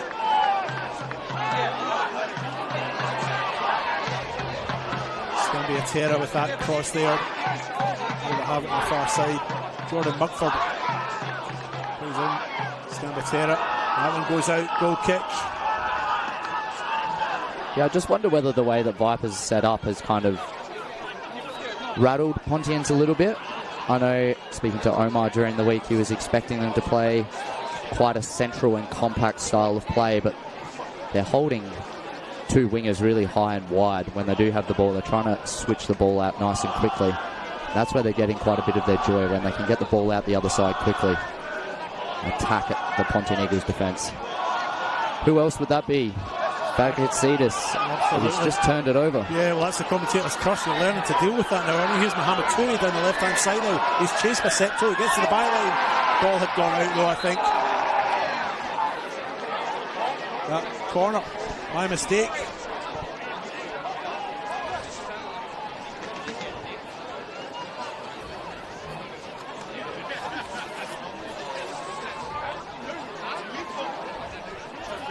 Yaz Suric makes his way down to the byline. He'll take this corner. You know, when you're struggling to create opportunities in open play, these corners and set pieces, they're really important. You really need to start making the most of them. Even if you're not scoring, you just need to look dangerous, because it adds a little bit of threat. And it stays in the opposition's mind to not give away free kicks and fouls, which can open up opportunities itself. Here comes that corner, very close to the goalkeeper. Dangerous, but it breaks. Well, it breaks to Marco Muhaha Wenimana. who, well, that was a defender's shot, wasn't it? Yeah, I think the Oxford Dictionary might have described that as speculative, maybe. Testing nothing but the patience of his coaching staff probably with that one, but here comes the first substitution, or sorry, the second substitution for Vipers, but the first of this second half proper.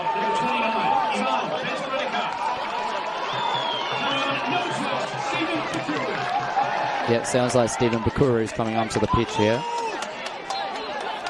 He's someone you can expect to bring some youthful exuberance, flamboyancy, a very direct footballer. So it'll be interesting to see how he comes onto this game. I believe he's 18 years old. Plenty of young boys on the pitch, which is great. Understanding might have got a hat-trick in the under-18s game a few weeks ago against Croydon. Oh, slip again, it is slippy out there.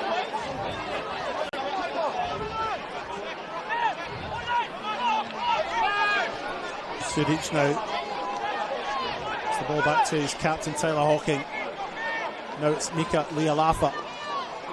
He's looking for the return pass. It hasn't got there. He's gone back to retrieve it and he's done well. Although he has taken Stefan Dodoni to ground with him. Not sure if he still is, but he definitely was the captain of the Solomon Islands national team. Lealafa. He's getting himself on the ball a little bit now. And it's kind of those games where both teams are very aggressive. You need your big players to stand up. Deng Marial now goes to the other side. Great touch. Now they have it. Here they come. Pontian Eagles into the middle, just beyond Mohamed Chouri. And that one goes out.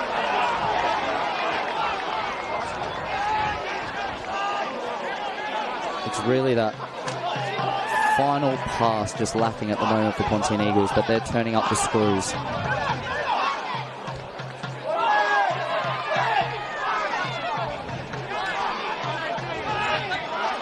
Here's Bakura now on this right-hand side.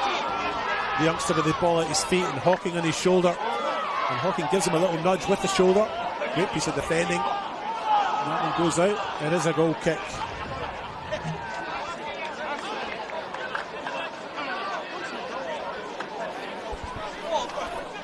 Next substitution made 68th minute.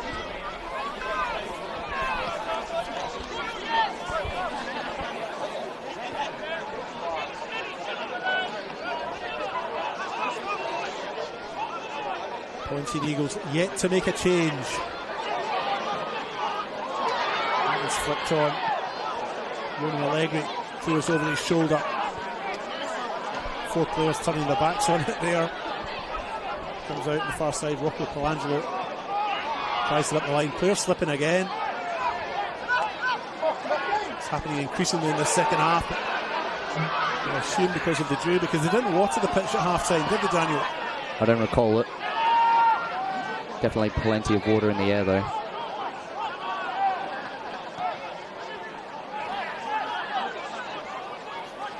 This is around the time where Vipers started getting on top, and it just feels like Pontians are composed now. They feel a little bit more comfortable. They're starting to get into their rhythm.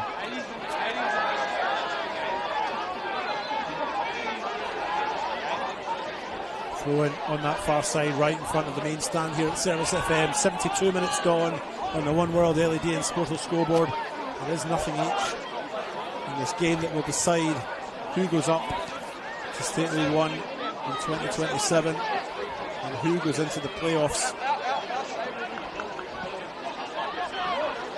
Finally poised match. You feel a goal would change the complexion of it entirely, but neither goalkeeper yet having a real test or a save to make. There'll be no shots on target according to the stats at half time. A lot of block shots though. There's been some really good moments defensively when the opposition have gotten into those areas where they can be dangerous and take a shot. Defenders have been in the way. Seth Buttery, the goalkeeper for Vipers, goes long. It's Marial. Fails to bring it down. Second attempt. It's a loose ball. Hawking ducked to that one. And a free kick for the high boot. Now it's Mohamed Toure. He's lost out.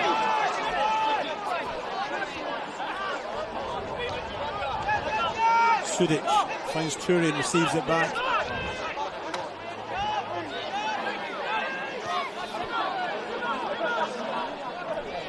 Simbuli now on the far side. He puts that long. It just looked like a hit and hope, to be honest. Bushro's out quick, he clears. The Vipers up in arms about that one for the Haha Winimana's challenge. Don't think you can have much complaint with that. Just off the ball there. Tyler Hawking, Pontian Eagles captain's gone to ground. He had a fairly strong challenge earlier on. It's a 50-50 ball, and he certainly limped after it. He's gone to ground just outside a camera shot. He's still on the deck, so there might be the position's going to be called for that one. Don't really see any players from Pontians warming up. Omar's clearly not too keen to take off his captain, as you can imagine. It was a 50-50 ball just down in front of us, maybe about, I don't know, maybe 4 minutes ago. I can't remember who it was against, but it was a solid challenge, and Hawking went to ground after that. And he carried on, but you could see he wasn't at 100%. He did have a good piece of defensive work down in this right-hand side immediately after it, but he went to ground off the ball. He's probably just feeling the effects of that. But certainly, if there is any risk to him here, Pontian Eagles will surely miss him. He's been a stellar. And you made a good point earlier on. For a right-footed player at left back, he does a magnificent job, doesn't he? Yeah, it's not a fun position to be in, because you can really get caught in some compromising positions where if you're playing on the right-hand side as a right footer, just got a little bit more air you can put on the ball up the line.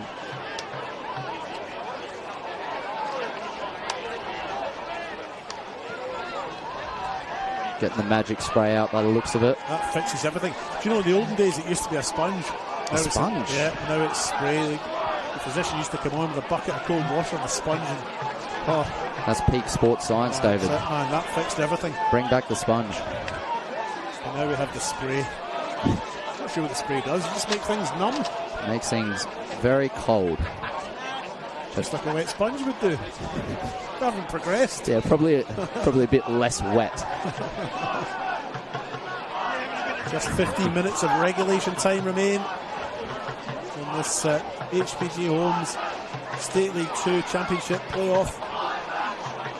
Tyler Hawking's making his way off to the sideline. He's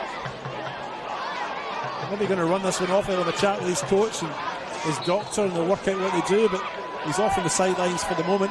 Pontian Eagles down to 10. Yeah, they want to make a call on that quickly. It looks like he's ready to come back on already, and he's back on. Martinez Septo now. Oh, what a waste that was. He started his half really well, but that wasn't indicative of his first 15 minutes or so. Goes back to his goalkeeper now. That's safe. Safe as houses. There's Seth Bushru now across the back. Roman Allegri now. It's been intriguing, 0-0. You know, for nothing each game, it really has flown by. It's been, as you say, it's been a good game to watch. You know, okay, we haven't had those chances in front of goal that we were possibly hoping for, and the early goal obviously hasn't come either, but it's been a good game. I've enjoyed it.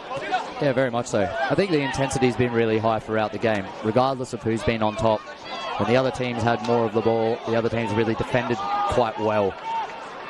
And it's been an ebb and flow game, which has been, you know, despite the lack of goals. That's a great ball. It is over to that far side. Surely waiting for the layoff. It's not going to be coming though. A ball into the middle. Two players slipping there again in the grass. Mika Lealafa, the player who was the striker for Pontian Eagles, who was going for it. He's still on the ground actually, but Pontian are playing on. Lealafa right up in front of the goals. I think actually Seth Bushru's complaining that it might be a distraction. He's not interfering with play there, but he's certainly right in the way.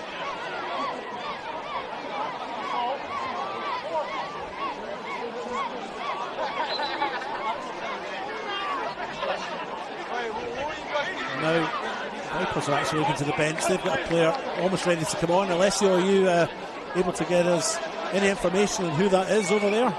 Yeah, it looks like it's Rick Iamatsu who's ready for Vipers to come on. For Pontian, I believe they're looking to come to the bench now. Young Brett Saville is looking to make way for them and come on to the park. Of course, for the Hills locals as well, a former Hawks and Mount Barker player is Brett Saville, as well as Modbury Vista player. So he's had a bit of success and a bit of experience in the State League 2 as well. I think he played for Playford as well, early days in the State League 1 as well. So he's got some experience. He's going to come onto the park for Pontian, and for Vipers, I think they're going to wait to see what happens from this before they make their change. Hawks and Mount Barker, Alessio. It's sacrilege, right? It is. There's definitely not many, but I think the other one is sitting with you in the booth. I know. That's why I started keeping my distance a little bit. Started to move a little bit more to the right. To be fair to me, when I played for both those clubs, it was very early days. Hawks in the 90s and Mount Barker around 2000 or 2001, so it's a long time ago. And the rivalry between the two was non-existent at the time. Well, the rivalry didn't exist in the mid-90s because Mount Barker didn't have a senior team at that point in time. But yes, 3 Hills boys on comms tonight. How about that? What a thrill for the listeners. A little bit of a delay still while Pontian attend to Mika Lealafa, who's now left the park. He's gone behind the goal, receiving attention there. And in fact, substitution will be made, as you mentioned, Alessio. Saville will come into the fray. 79 minutes gone. Saville, a very direct kind of footballer. Quite a quick player, likes to get the ball at his feet and drive. And a substitution as well for Vipers. Rocco Colangelo makes way for Rick Iamatsu into the last 10 minutes of regulation time here at Service FM Stadium. And if there are no goals on 90, we will go to extra time. A winner has to be determined tonight. It is mandated. That's one word, not two. Learn something new every day with you, mate. Keeping you right, pal. Back underway here. As I mentioned, 10 minutes to go of regulation time. Will there be late drama? Will the winner be determined in the next 10 minutes? And there we go to extra time. Hawkins back down on the ground after receiving a hefty knock there. Vakasidis clears the danger for Vipers. Throw in for Pontian, and Hawkins still on the deck. Hawking is going through it in the second half. It was a late one.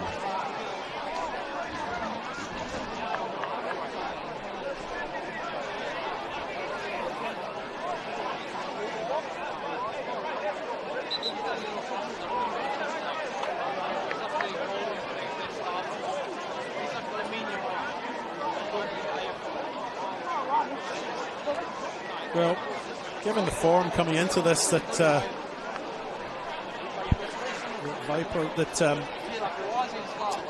Pontian had in the last league game, they lost 3 of the last 5 league games coming into this final series, or this grand final if you like. Tonight for me have maybe been marginally second best, but not by a long way. And they don't look like a side that are coming in shaky form. No, not at all. I would say Vipers had overall the better of the first half, but I would say personally I think that Pontians have been better in this second half. And I think just based on where the ball's been, it's predominantly been in the attacking half of Pontians. I'd say overall they've probably slightly gotten the better of the game so far, but it is on a nice edge. Could go either way. It looks like it's just going to come down to one moment.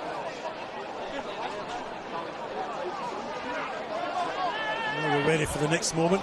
Throw-in's been indicated by referee Andrew Kite. I think Mr. Sudic down there thought he was taking a free kick, but it is a throw-in. Looks like they're setting up for a long ball.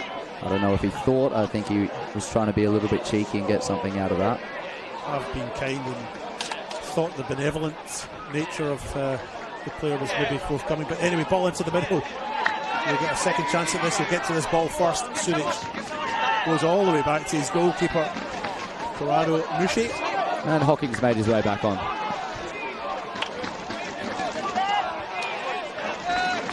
That one met there by the Kuru. Goes out, throw in for Pontians on this near side. It's been a little bit stop-start the last 5-10 minutes, hasn't it? Really taken a little bit of the sting out of the game. When it gets to this point, it really starts eking towards, you just don't want to concede because it's really hard to get one back with that short period of time to go. Probably there's 7 minutes or so left in regulation time. My opportunity to use the phrase squeaky bum time. Yes. You've been holding on to that one all night, haven't you? Well, not really. I can only use it in the last 10 minutes, so... You've been wanting to, though, right? Yeah. The legendary Sir Alex Ferguson's phrase, that one. You're a Man United man, David? No, not especially. As this ball short, it's been picked up here. Oh, what a stop by Saville with a chance, back at goal, and net by George Katsagiannis, who puts that away from close range. That's his 22nd goal of the season, and he goes over to celebrate in the corner with the fans. First goal of finals, obviously, and we've been talking about a goal that might change the complexion of the game. It's come with 6 minutes to go, Daniel. Yeah, and it's just a short back pass by Iomatso. Players come off the bench, just need to give it a little bit more back, and Pontians took that opportunity. Well, Katsagiannis taking it at the second time of asking. It was a good first save by Buttery, but unbelievable. Yeah, and if there's one person you don't want sniffing around your goal mouth, it's George Katsagiannis. 15 goals in the league, 6 goals in the cup, and 1 in the final here. Those 6 goals in the cup, incidentally, coming in just 3 games. He's lethal, second top scorer in the league, as we mentioned before. How many did you say? 22 goals so far now? He is 15 in the league, 6 in the cup, so that's his 22nd goal of the season. And I think he would trade all 21 prior for that one. In terms of the goals in final don't count as far as I'm aware, so... Is it a golden boot for both leagues, or is it combined for one for State League 2? Very good question. I'm regretting you answering me that. I'm not sure. I think it's separate, because they are separate divisions. I believe it's separate from memory. Cooper Wagner. All I remember at the celebrations of football, mate, is you sporting your kilt. Yeah. Oh, great touch. Half chance now. That was broken to Stanislav Velinov. They still have it. Ball still alive. He goes up the line. Here's Anthony Vakasidis, who for me has probably been, well, maybe man of the match tonight. At the back, might even put you in the spot a little bit later, and Alesso for that matter, to tell me who you think is the best on ground. So keep that in mind. I won't ask you right now. You've got, well, 4 minutes of regulation time, and maybe a little bit after that to think about it. Do you know what? There probably is going to be a bit of extra time given all the injuries and stoppages we've had. Yeah, I think we're going to see a high-octane final 10 minutes or so. Jack, but he's back to goal. Can't get the turn shot in. Didoni now. Great ball. Chips over the top. First time in the middle. Wide of the far post. Goes out. I was just going to mention Cooper Wagner, who I would assume is watching this if he's not here. Modby Vista, top scorer in the league. 23 goals he's got. Katsagiannis, second with 15. And then Benjamin Trotter of Modby Vista. He's next on 14. That's 23 goals in 18 games, right? Yes, that's in the league. Very impressive. That's just the league. It doesn't include good striker, no doubt about that. I remember him coming up through the ranks at Modbury Jets quite a few years before. Not sure about that one. Septo goes to ground with a challenge from Mohamed Kone. Looked like body on body to me. I thought he used his body really well there. Pontian Eagles 3 minutes away from a confirmed return to State League 1 in 2027. Not there yet though. Vipers might yet have something to say about that and do about that. Here they come down the left hand side. Stefan Didoni twists and turns. like Ginger Rogers. And eventually goes out. Throwing in the far side. It'll be all Vipers now for these last few minutes, you would think, unless Pontian have something to say on the counter. There's the goal scorer. I would imagine it'll be no nonsense from Pontians. They'll win the ball and they'll probably launch it long. Try to get their lines back up. Vipers going to start pushing players forward, play some balls in behind, see if they can jag something from it. I will say I've been pretty impressed with Ajax's hold-up play today. Not a big frame by any means, but when he's had the ball played in some uncomfortable positions, he's managed to hold it up pretty well.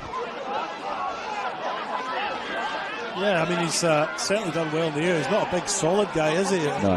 You're not looking at a big, solid centre forward, but you're certainly looking at someone who's graceful and agile in the air and has done the job tonight. But still lacking that goal, aren't they? Yep, time is ticking. He's actually only got one goal in the league, Ajax, believe it or not. Now Vipers have got 3 players up front. Really, just an Ajax. Here is Ajax. He's onside. Flag is down. Ball into the middle. Little slip at the crucial time. Breaks to Bakuru. Gets his shot and it's blocked. You think Pontian just boot it clear. That comes down. I can see this. Goes inside. Septo skips past Toure. Still has it at his feet. Makes his way forward. Doesn't have a lot of options in there. It's going right, goes to ground. It's an appeal for a penalty there from 50% of the crowd, but it goes unheeded. Yeah, not for me. That's a great ball though. Scambiatera. Yep, on the right. Can't get his shot in. It's blocked by Muhaha Winimana. Breaks to the number 20. Matzo, yeah. He's put over the bar, but there was a deflection and it's a corner.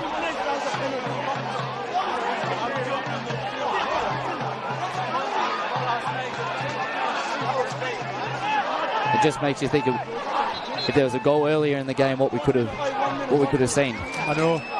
It's a shame we didn't get one earlier, isn't it? But I think the game's been an entertaining match anyway, so no regrets. But yeah, you wonder what an earlier goal might have done in terms of how this might have panned out.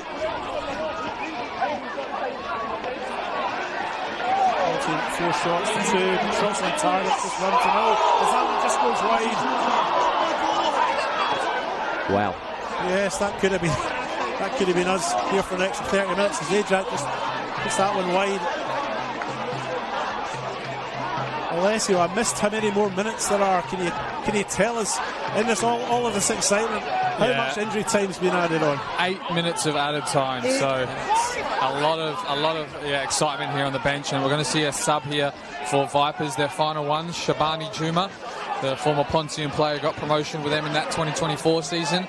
He's coming on to try and do the same for Vipers in this late stage. Here come Pontian down the right hand side. Muhaha Winimana goes into the middle. Giannis is too close to the goalkeeper though. Seth Butcher, he collects. He'll get rid of this quickly. Ajax, nice little flick. Mariel protests. He went for the ball. The referee Andrew Kite thinks differently. It'll be a free kick for Vipers. Yeah, it feels like there's a little bit of late drama potentially on the cards here.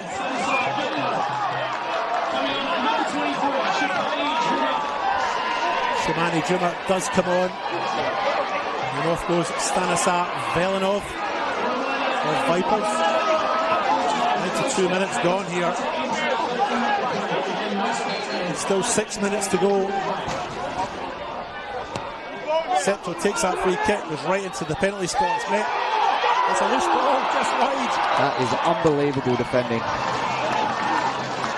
Yaz Sudic. There is Yaz Sudic, yeah. Showing his experience there.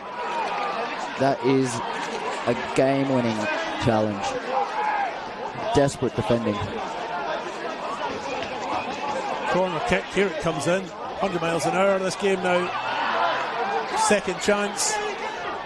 bit closer in, cross into the middle.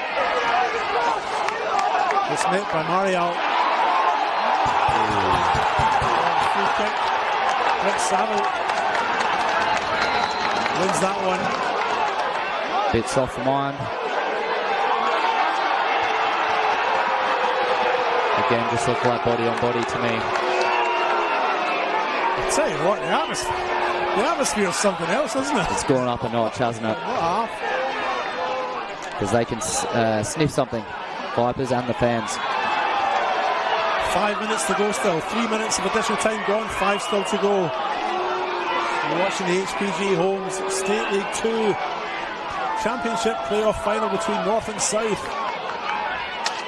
Pontian Eagles 1-0 to the good through their top goal scorer for the year, George Katsigiannis. He scored in the 84th minute,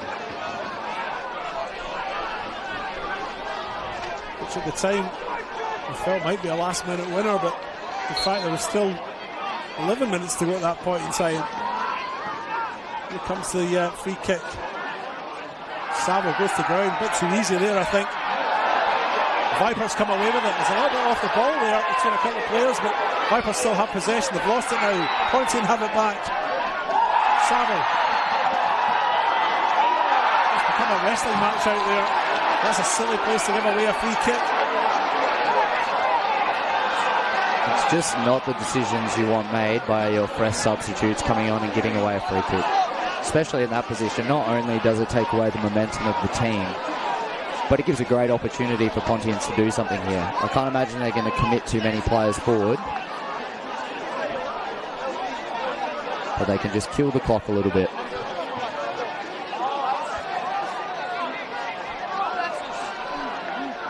Gerardo Mushi has made his way all the way over here to this near sideline where I think he's asking how much time's left there. Not long is the answer. Yeah, if I was him, I'd just be staying as close to my goal as possible. At least in line with the goal. Here comes that free kick into the 6-yard box. Ball's broken loose. Mohamed Touré now. Closed down. Too many players going to ground too easy for me, I think. But here's Anthony Vakasidis now. He chips long. Touré underneath this one. Finds Suric. I think substitute here.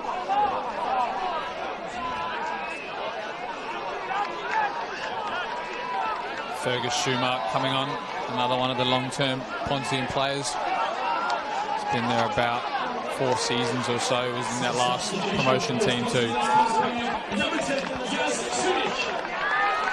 Yes, Suric leads the field. I mean, he's been great tonight as well, hasn't he? I mean, you said a game-saving or potentially match-saving tackle at the end there. Suric has had a splendid match, hasn't he, Daniel? Yeah, he's been good today, or tonight, I should say. But you could take away everything that he's done today, and just in that moment, with that challenge, has shown his worth.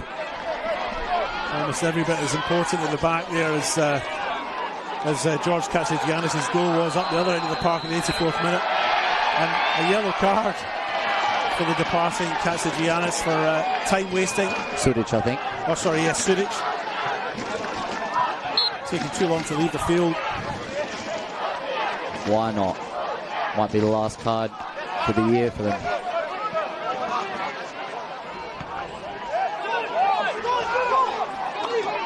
Scambiatera down the right hand side now. That one will go out. He won't take the throw in, but the team will take the throw in. Yeah, the happiness to let that run out makes me think this will be a long throw.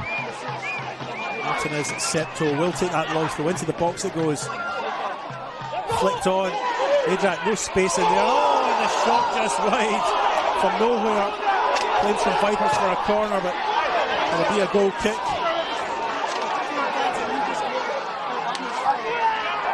We can't take sides, Daniel. We must remain neutral, but I'd love to see this go to extra time. I'd love another half hour of this. It doesn't matter who wins, mate. Let's see it. But that is a very strange goal kick decision. That looked like a clear corner to me. Kick has been taken. That one will go out. Fergus Schumark, having come on for Vipers, eager to get a first touch. He hasn't had one yet. Septo with the throw now for Vipers. Goes straight into the middle, but it's all a bit chaotic now, isn't it? That one pops up into the air. It's not going out though. And has now throw in. Vipers. We've hit 98 minutes. This is surely the last chance for Vipers. They're not out, of course. It'll be a playoff spot for them, but it comes into the middle. It's loose. Oh, there's a handball there, surely. Doesn't matter anyway. It's cleared by Pontian. Lucky it doesn't matter. Breaks on here. If they can bring it under control. Disappointing pass there. Literally anything forward, a bit further than that, and Pontians probably would have been in on goal. Septo takes the throw, goes in towards the middle. Vipers fans want that whistle. 98.5 minutes gone. So Pontian fans want the whistle. It's all the excitement here. And eventually that one goes out. That one Even goes the out. best make mistakes, mate. That's it.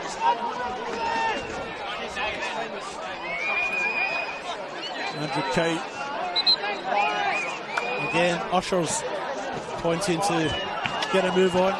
Corrado Mushi, their goalkeeper, will get this kick, take this kick to get us underway. He's gone long, and that's it. Final whistle is gone.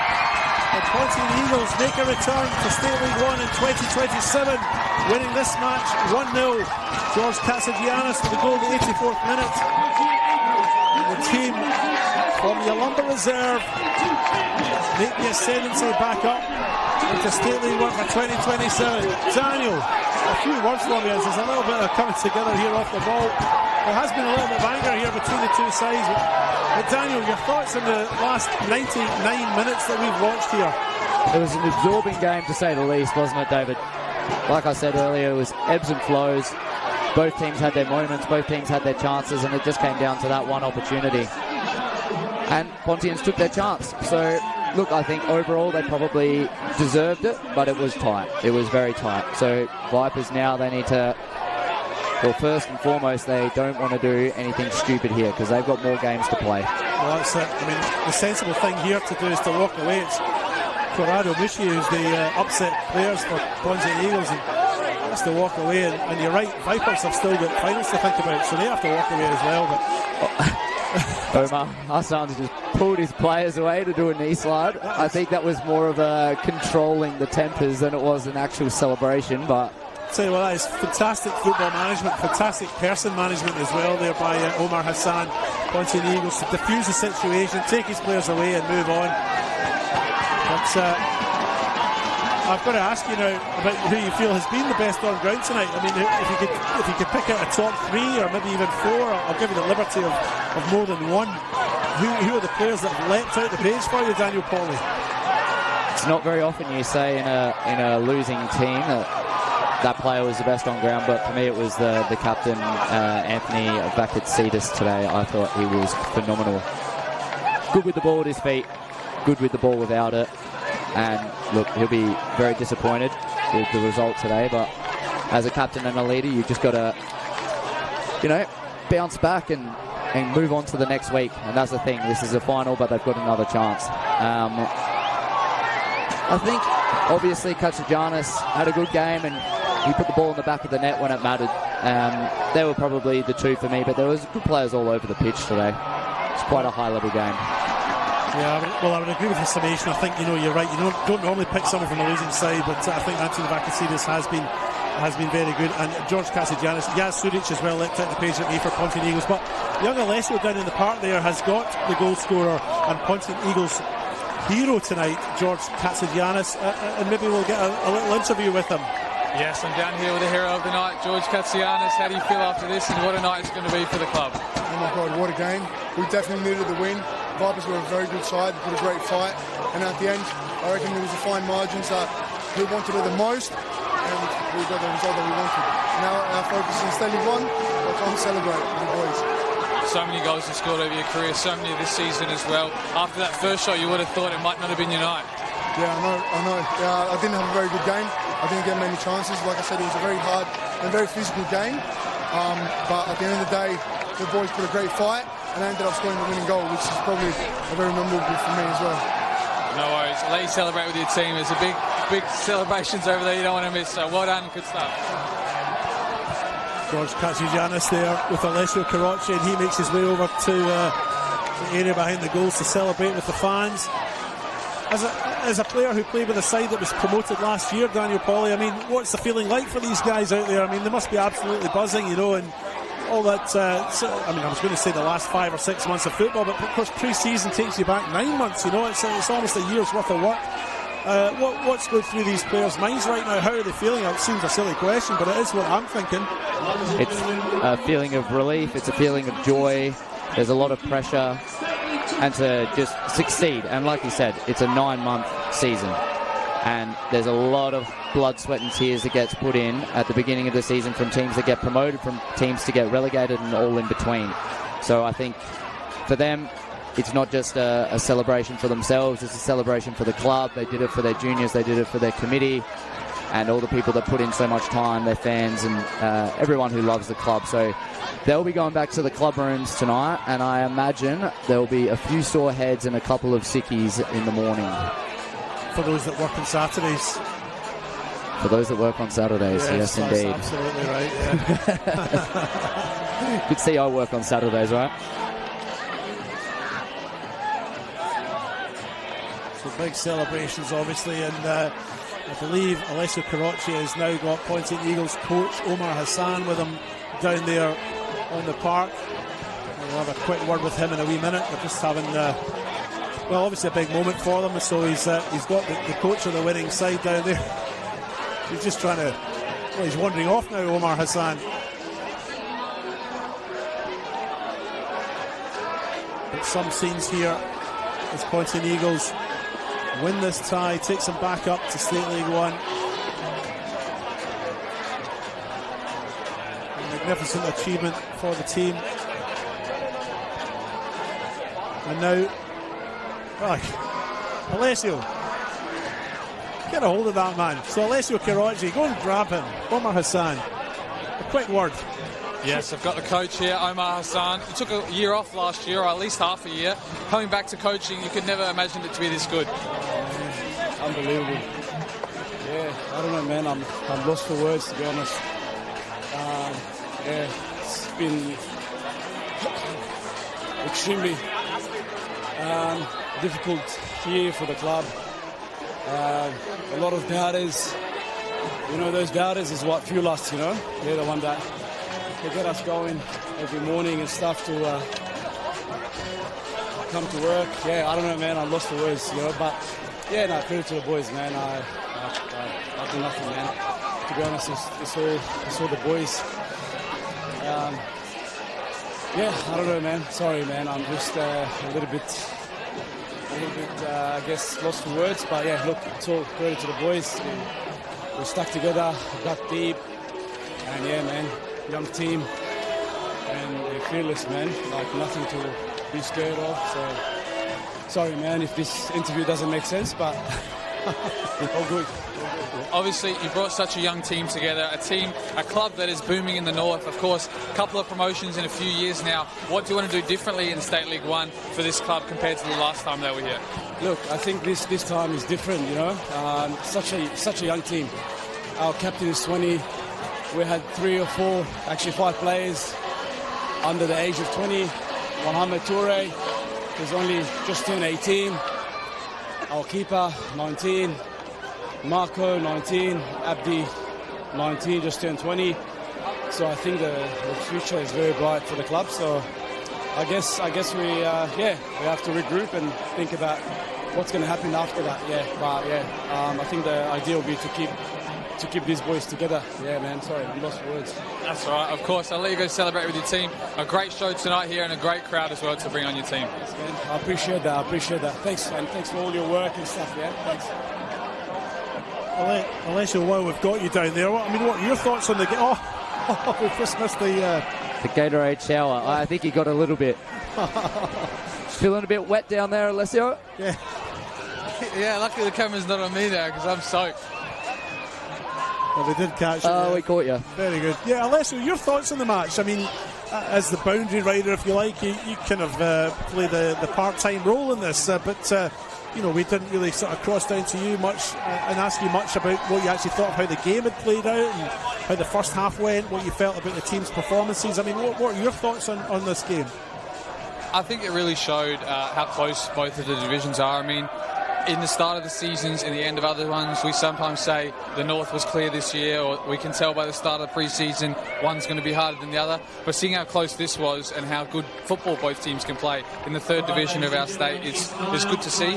I mean, I thought the game probably wasn't the most free-flowing football display, but that's what you get in a final usually.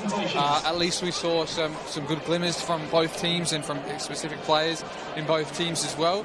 But I think you saw a well-deserving winner of this game. I don't think either team would feel hard done by if they lost it, but I'm sure they're very happy with this win, Pontian. And players for you that stood out? I mean, we up here thought that, we went through it before, we thought Anthony Vakasidis, albeit on a losing side, was probably one of the best on ground, and maybe for Pontian Eagles, maybe Yaz Suric and George Katsigiannis. I don't know if you would agree with those ones, or there were others that stood out for you? Yeah, I thought one maybe that you guys hadn't mentioned, Deng Mario, the centre-back for Pontian Eagles. I mean, he had a couple of strikers to deal with, and he was so influential in the air, and I think winning pretty much all of his battles, as well as starting some of the moves to Pontian, spreading some of those diagonals. So he was maybe one that I'd put up there, but all the ones you said as well are very handy candidates as well.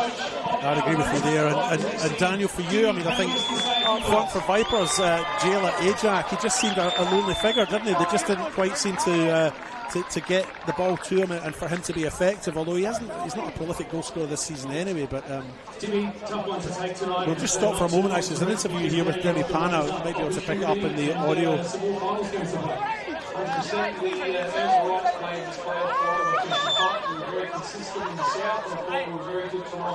Congratulations to the Pontians, congratulations to Carnegie, Omar and the boys. Very well deserved, state league one, all the best. Huge crowd in tonight as well. What do you have to say to the Vipers fans who came out to support tonight? Outstanding support, thank you very much. And not just the juniors, the parents, sponsors, volunteers, everyone. We go again, next up, thank you. Let's hear it for our runner-up coach, Jimmy Pana. It's a little bit hard to make out there, but some good words there, some kind words if you like from Jimmy Pana, the coach of the losing side. HPG Homes State League 2 Championship final. Obviously thanking the crowd and congratulating Pontian Eagles on their victory. And George Katsigiannis is announced as the player of the match tonight, which sort of ties in what we were saying in terms of who we felt was best for Pontian Eagles. But well done to George, and a goal in the 84th minute that decided the outcome. Yeah, I think when you score the winning goal, you always put your name in the ring for the best on ground. But what really surprised me, having been someone who's played with George in the past, is his work rate off the ball, especially even after he'd scored. So you're in the last 10-15 minutes and he's running and he's pressing and he's winning the ball. So I think it showed how much he really wanted it tonight. So hats off to him.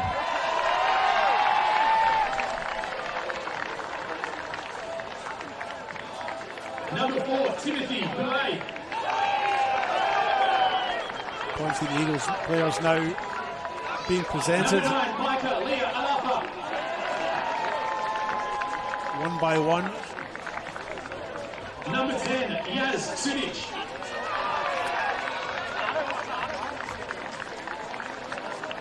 Number 15, George Katsigiannis.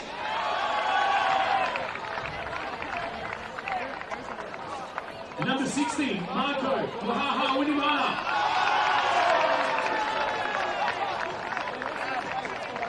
Number 17, Abdi Siraj.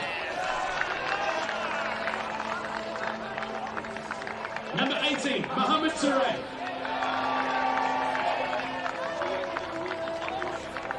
Number 19, Mohammed Kone. Number 21, Corrado Mushi. One by one, these Pontian Eagles players being announced by the MC tonight, Simon Jimenez. And they come up to collect their winners' medals. As we mentioned before, the winner here, Pontian Eagles, promoted by virtue of winning this final to the HPG Homes State League 1 for 2027. Number 8, Liam Gencarelli. Scoring when it mattered at the very end and making it very difficult for Vipers to come back. The goal coming in the 84th minute from George Katsagiannis. His 22nd goal of the 22nd competitive goal of this year. 15 goals in the league and 6 in the cup. Those 6 in the cup coming in just 3 matches. And finally, the captain, number 12, Tyler Hocking.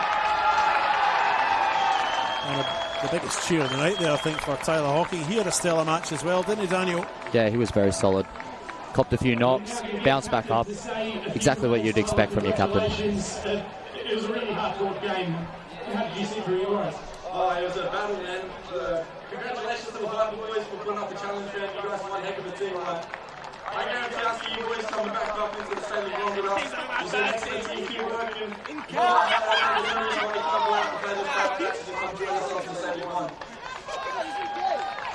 Captain Tyler Hocking just offering some congratulations there to their opponents.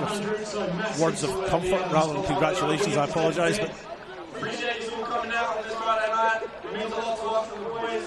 And I just want to say a big thank you to the California family. And that one to you boys. We'll get you up in just a moment to make the presentations, but now we'll get the coaching team to come up and receive their medals. Starting with George Sarginius. The Pontian Eagles coaching group being presented with their medals. One by one. George Sarginius. Rachel Mushi, Konstantinos Sakonis, Atef Zadeh, Paul Solomon, and the person I think will probably get the biggest cheer of the night, Omar Hassan, who sounded quite emotional earlier on when he was speaking to Alessio. Yeah, he certainly was, and he has every right to be. He took over Pontian Eagles when they were all but down last season. He used those games to get an understanding of the players that he wanted and who would suit the way that he played. And this season, he brought in a ton of players, a lot of young players, and they hit the ground running and didn't really stop. He's a figure who really appreciates and I believe nurtures those young players as well, so I can see why he's got that emotion. Congratulations, Omar. Congratulations, Pontian Eagles. Well deserved. If you have just joined us, well, where have you been? The 2026 HPG Homes State League 2 playoff promotion. The champions. As Pontian Eagles are crowned champions of the HPG Homes State League 2 Championship. The Vipers leave the field. Maybe Melissa Karachi will afford us another interview once this little celebration's done. But a highly emotional Omar Hassan has now led this team to the top there. The summit back to State League 1 for 2027. Indeed. I think Vipers really need to keep their heads up high. There was not much in that game today. They got everything still to play for. And in probably a month's time, they're going to be aiming to be right back here. Don't forget, folks, this is the start of finals. Tomorrow we've got the Apex Steel Women's National Premier League's finals being played here, or the first round of finals being played here at Service FM Stadium. Salisbury Inter's senior women's team will be taking on West Torrens McCulloch. That game's at 12:30. And then Adelaide Comets play Campbelltown at 3 o'clock. The loser of that one is out, so all to play for in the Comets Campbelltown game at 3 p.m. And that is preceded at 12:30 by Salisbury Inter West Torrens McCulloch. There is some State League 1 tomorrow, of course, Daniel Pauly, and you're playing against Adelaide Blue Eagles tomorrow. Against Adelaide Blue Eagles at Marden. Correct. So 5 o'clock kickoffs, all games being played simultaneously in State League 1, and then 7 o'clock kickoffs for the NPL, all those games being played simultaneously tomorrow as well. Get out to these games if you can. We really appreciate you being there physically, supporting our local game, and if you can, it is on the FSA League's YouTube channel, but there's nothing like being at the game, is there, Daniel? Oh, there's nothing like live footy, is there? and you don't have to listen to us talk. That's right, yeah. Well, you might have to listen to one of us talk. Yeah, if I'm on the pitch, maybe. Yeah. Listen to me, yeah.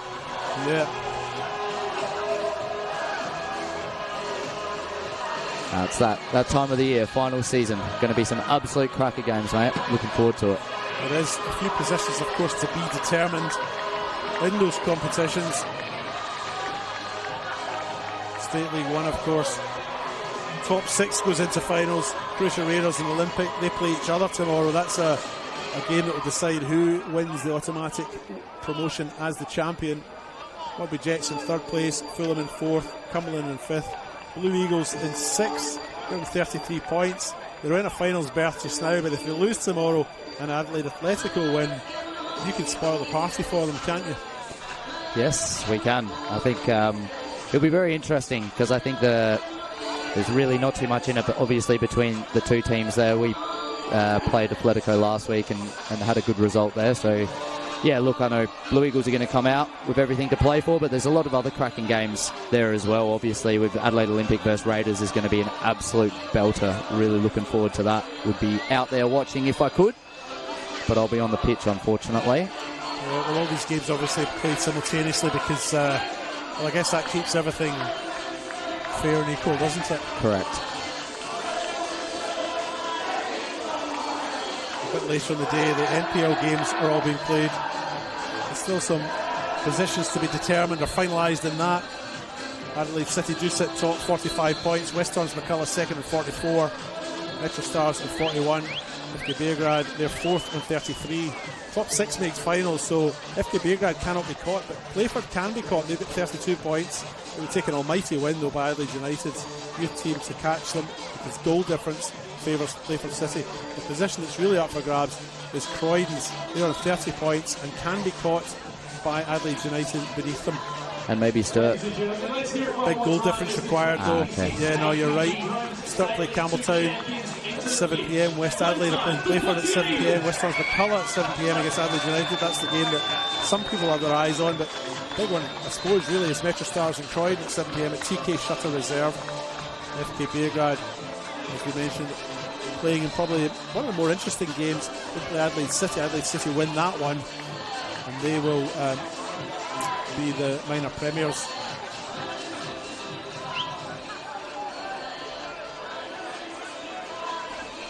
Crowd now starting to disperse. Not sure if Alessio's going to get one final interview for us.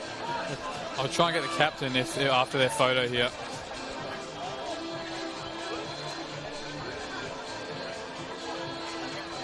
Tyler Hawking, of course, captain of Pontian Eagles. Just 20 years of age, but he showed great maturity tonight. And great leadership, really. Took a couple of heavy knocks as well, didn't he, Daniel? Yeah, you don't get given the armband at that age unless you've got a mature head on your shoulders. So I think when you've got a young team, I know Omar's thoughts, he really wanted, a young player to take the lead and drive the team forward, and clearly he's got that in Hawking. So well done to him, well done to the boys. But I think a lot of players in that team stepped up today, and it was a solid team performance overall. I think they played as a team. They fought through the adversity and the moments where Vipers were on top of the game. And in finals, that's literally what it comes down to. Can you stick with it during the tough moments and take your chances when they come? So, yeah, deserved winners for me. But as Alessio said, could go either way. I guess that was my next question. It puts you in the spot a little bit. Where the deserved winners? I mean, Vipers, for me, and Patches were certainly good as well. It was a very even sort of match, I think, for me. And but yes, Pontian Eagles end up top, and Alessio does have their captain, Tyler Hawking, and he'll have a quick interview with him before we sign off tonight. Yes, I've got the captain here, Tyler Hawking, one of the youngest captains in the league, probably one of the youngest to ever win a trophy. How does this moment feel for you in your such young career? Oh, it's massive, me being only 20 years old, I think I'm the youngest captain in the state, and probably the youngest captain to win the league and get promoted. It means so much to me. It's my former club. This is where it all started for me before I moved. And I come back and to win the championship of my first season playing first team and being the captain, it's unreal, man. It's unreal. And of course, moving into the next stage as well. You've got such a young career. You're moving up to another league as well. What do you expect of that league? Are you excited? Is this where you think you should be playing, or is it even higher? No, this is 100% if not, I want high expectations for myself. I feel like I should be playing at a higher level, but I'm happy to be in the State League 1 with all my boys here, and we're back where we belong, man. Like, we're going to go over there in the State League 1. We're going to do the same thing we've done this year. Obviously not the longest of drives back to the club tonight, but it's going to be a massive night, massive weekend ahead, and probably next 6 months until pre-season starts. Yeah, well, we had an early start in pre-season last November, so hopefully we can push the pre-season back a bit to celebrate with all the boys.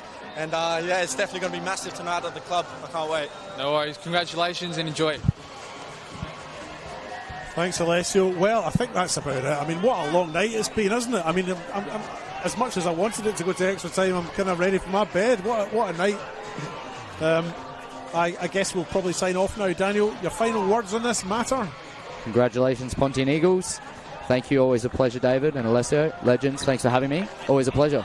Cool. And Alessio, any final words from you? Keep watching the final series. You'll see stories like this throughout the weeks coming.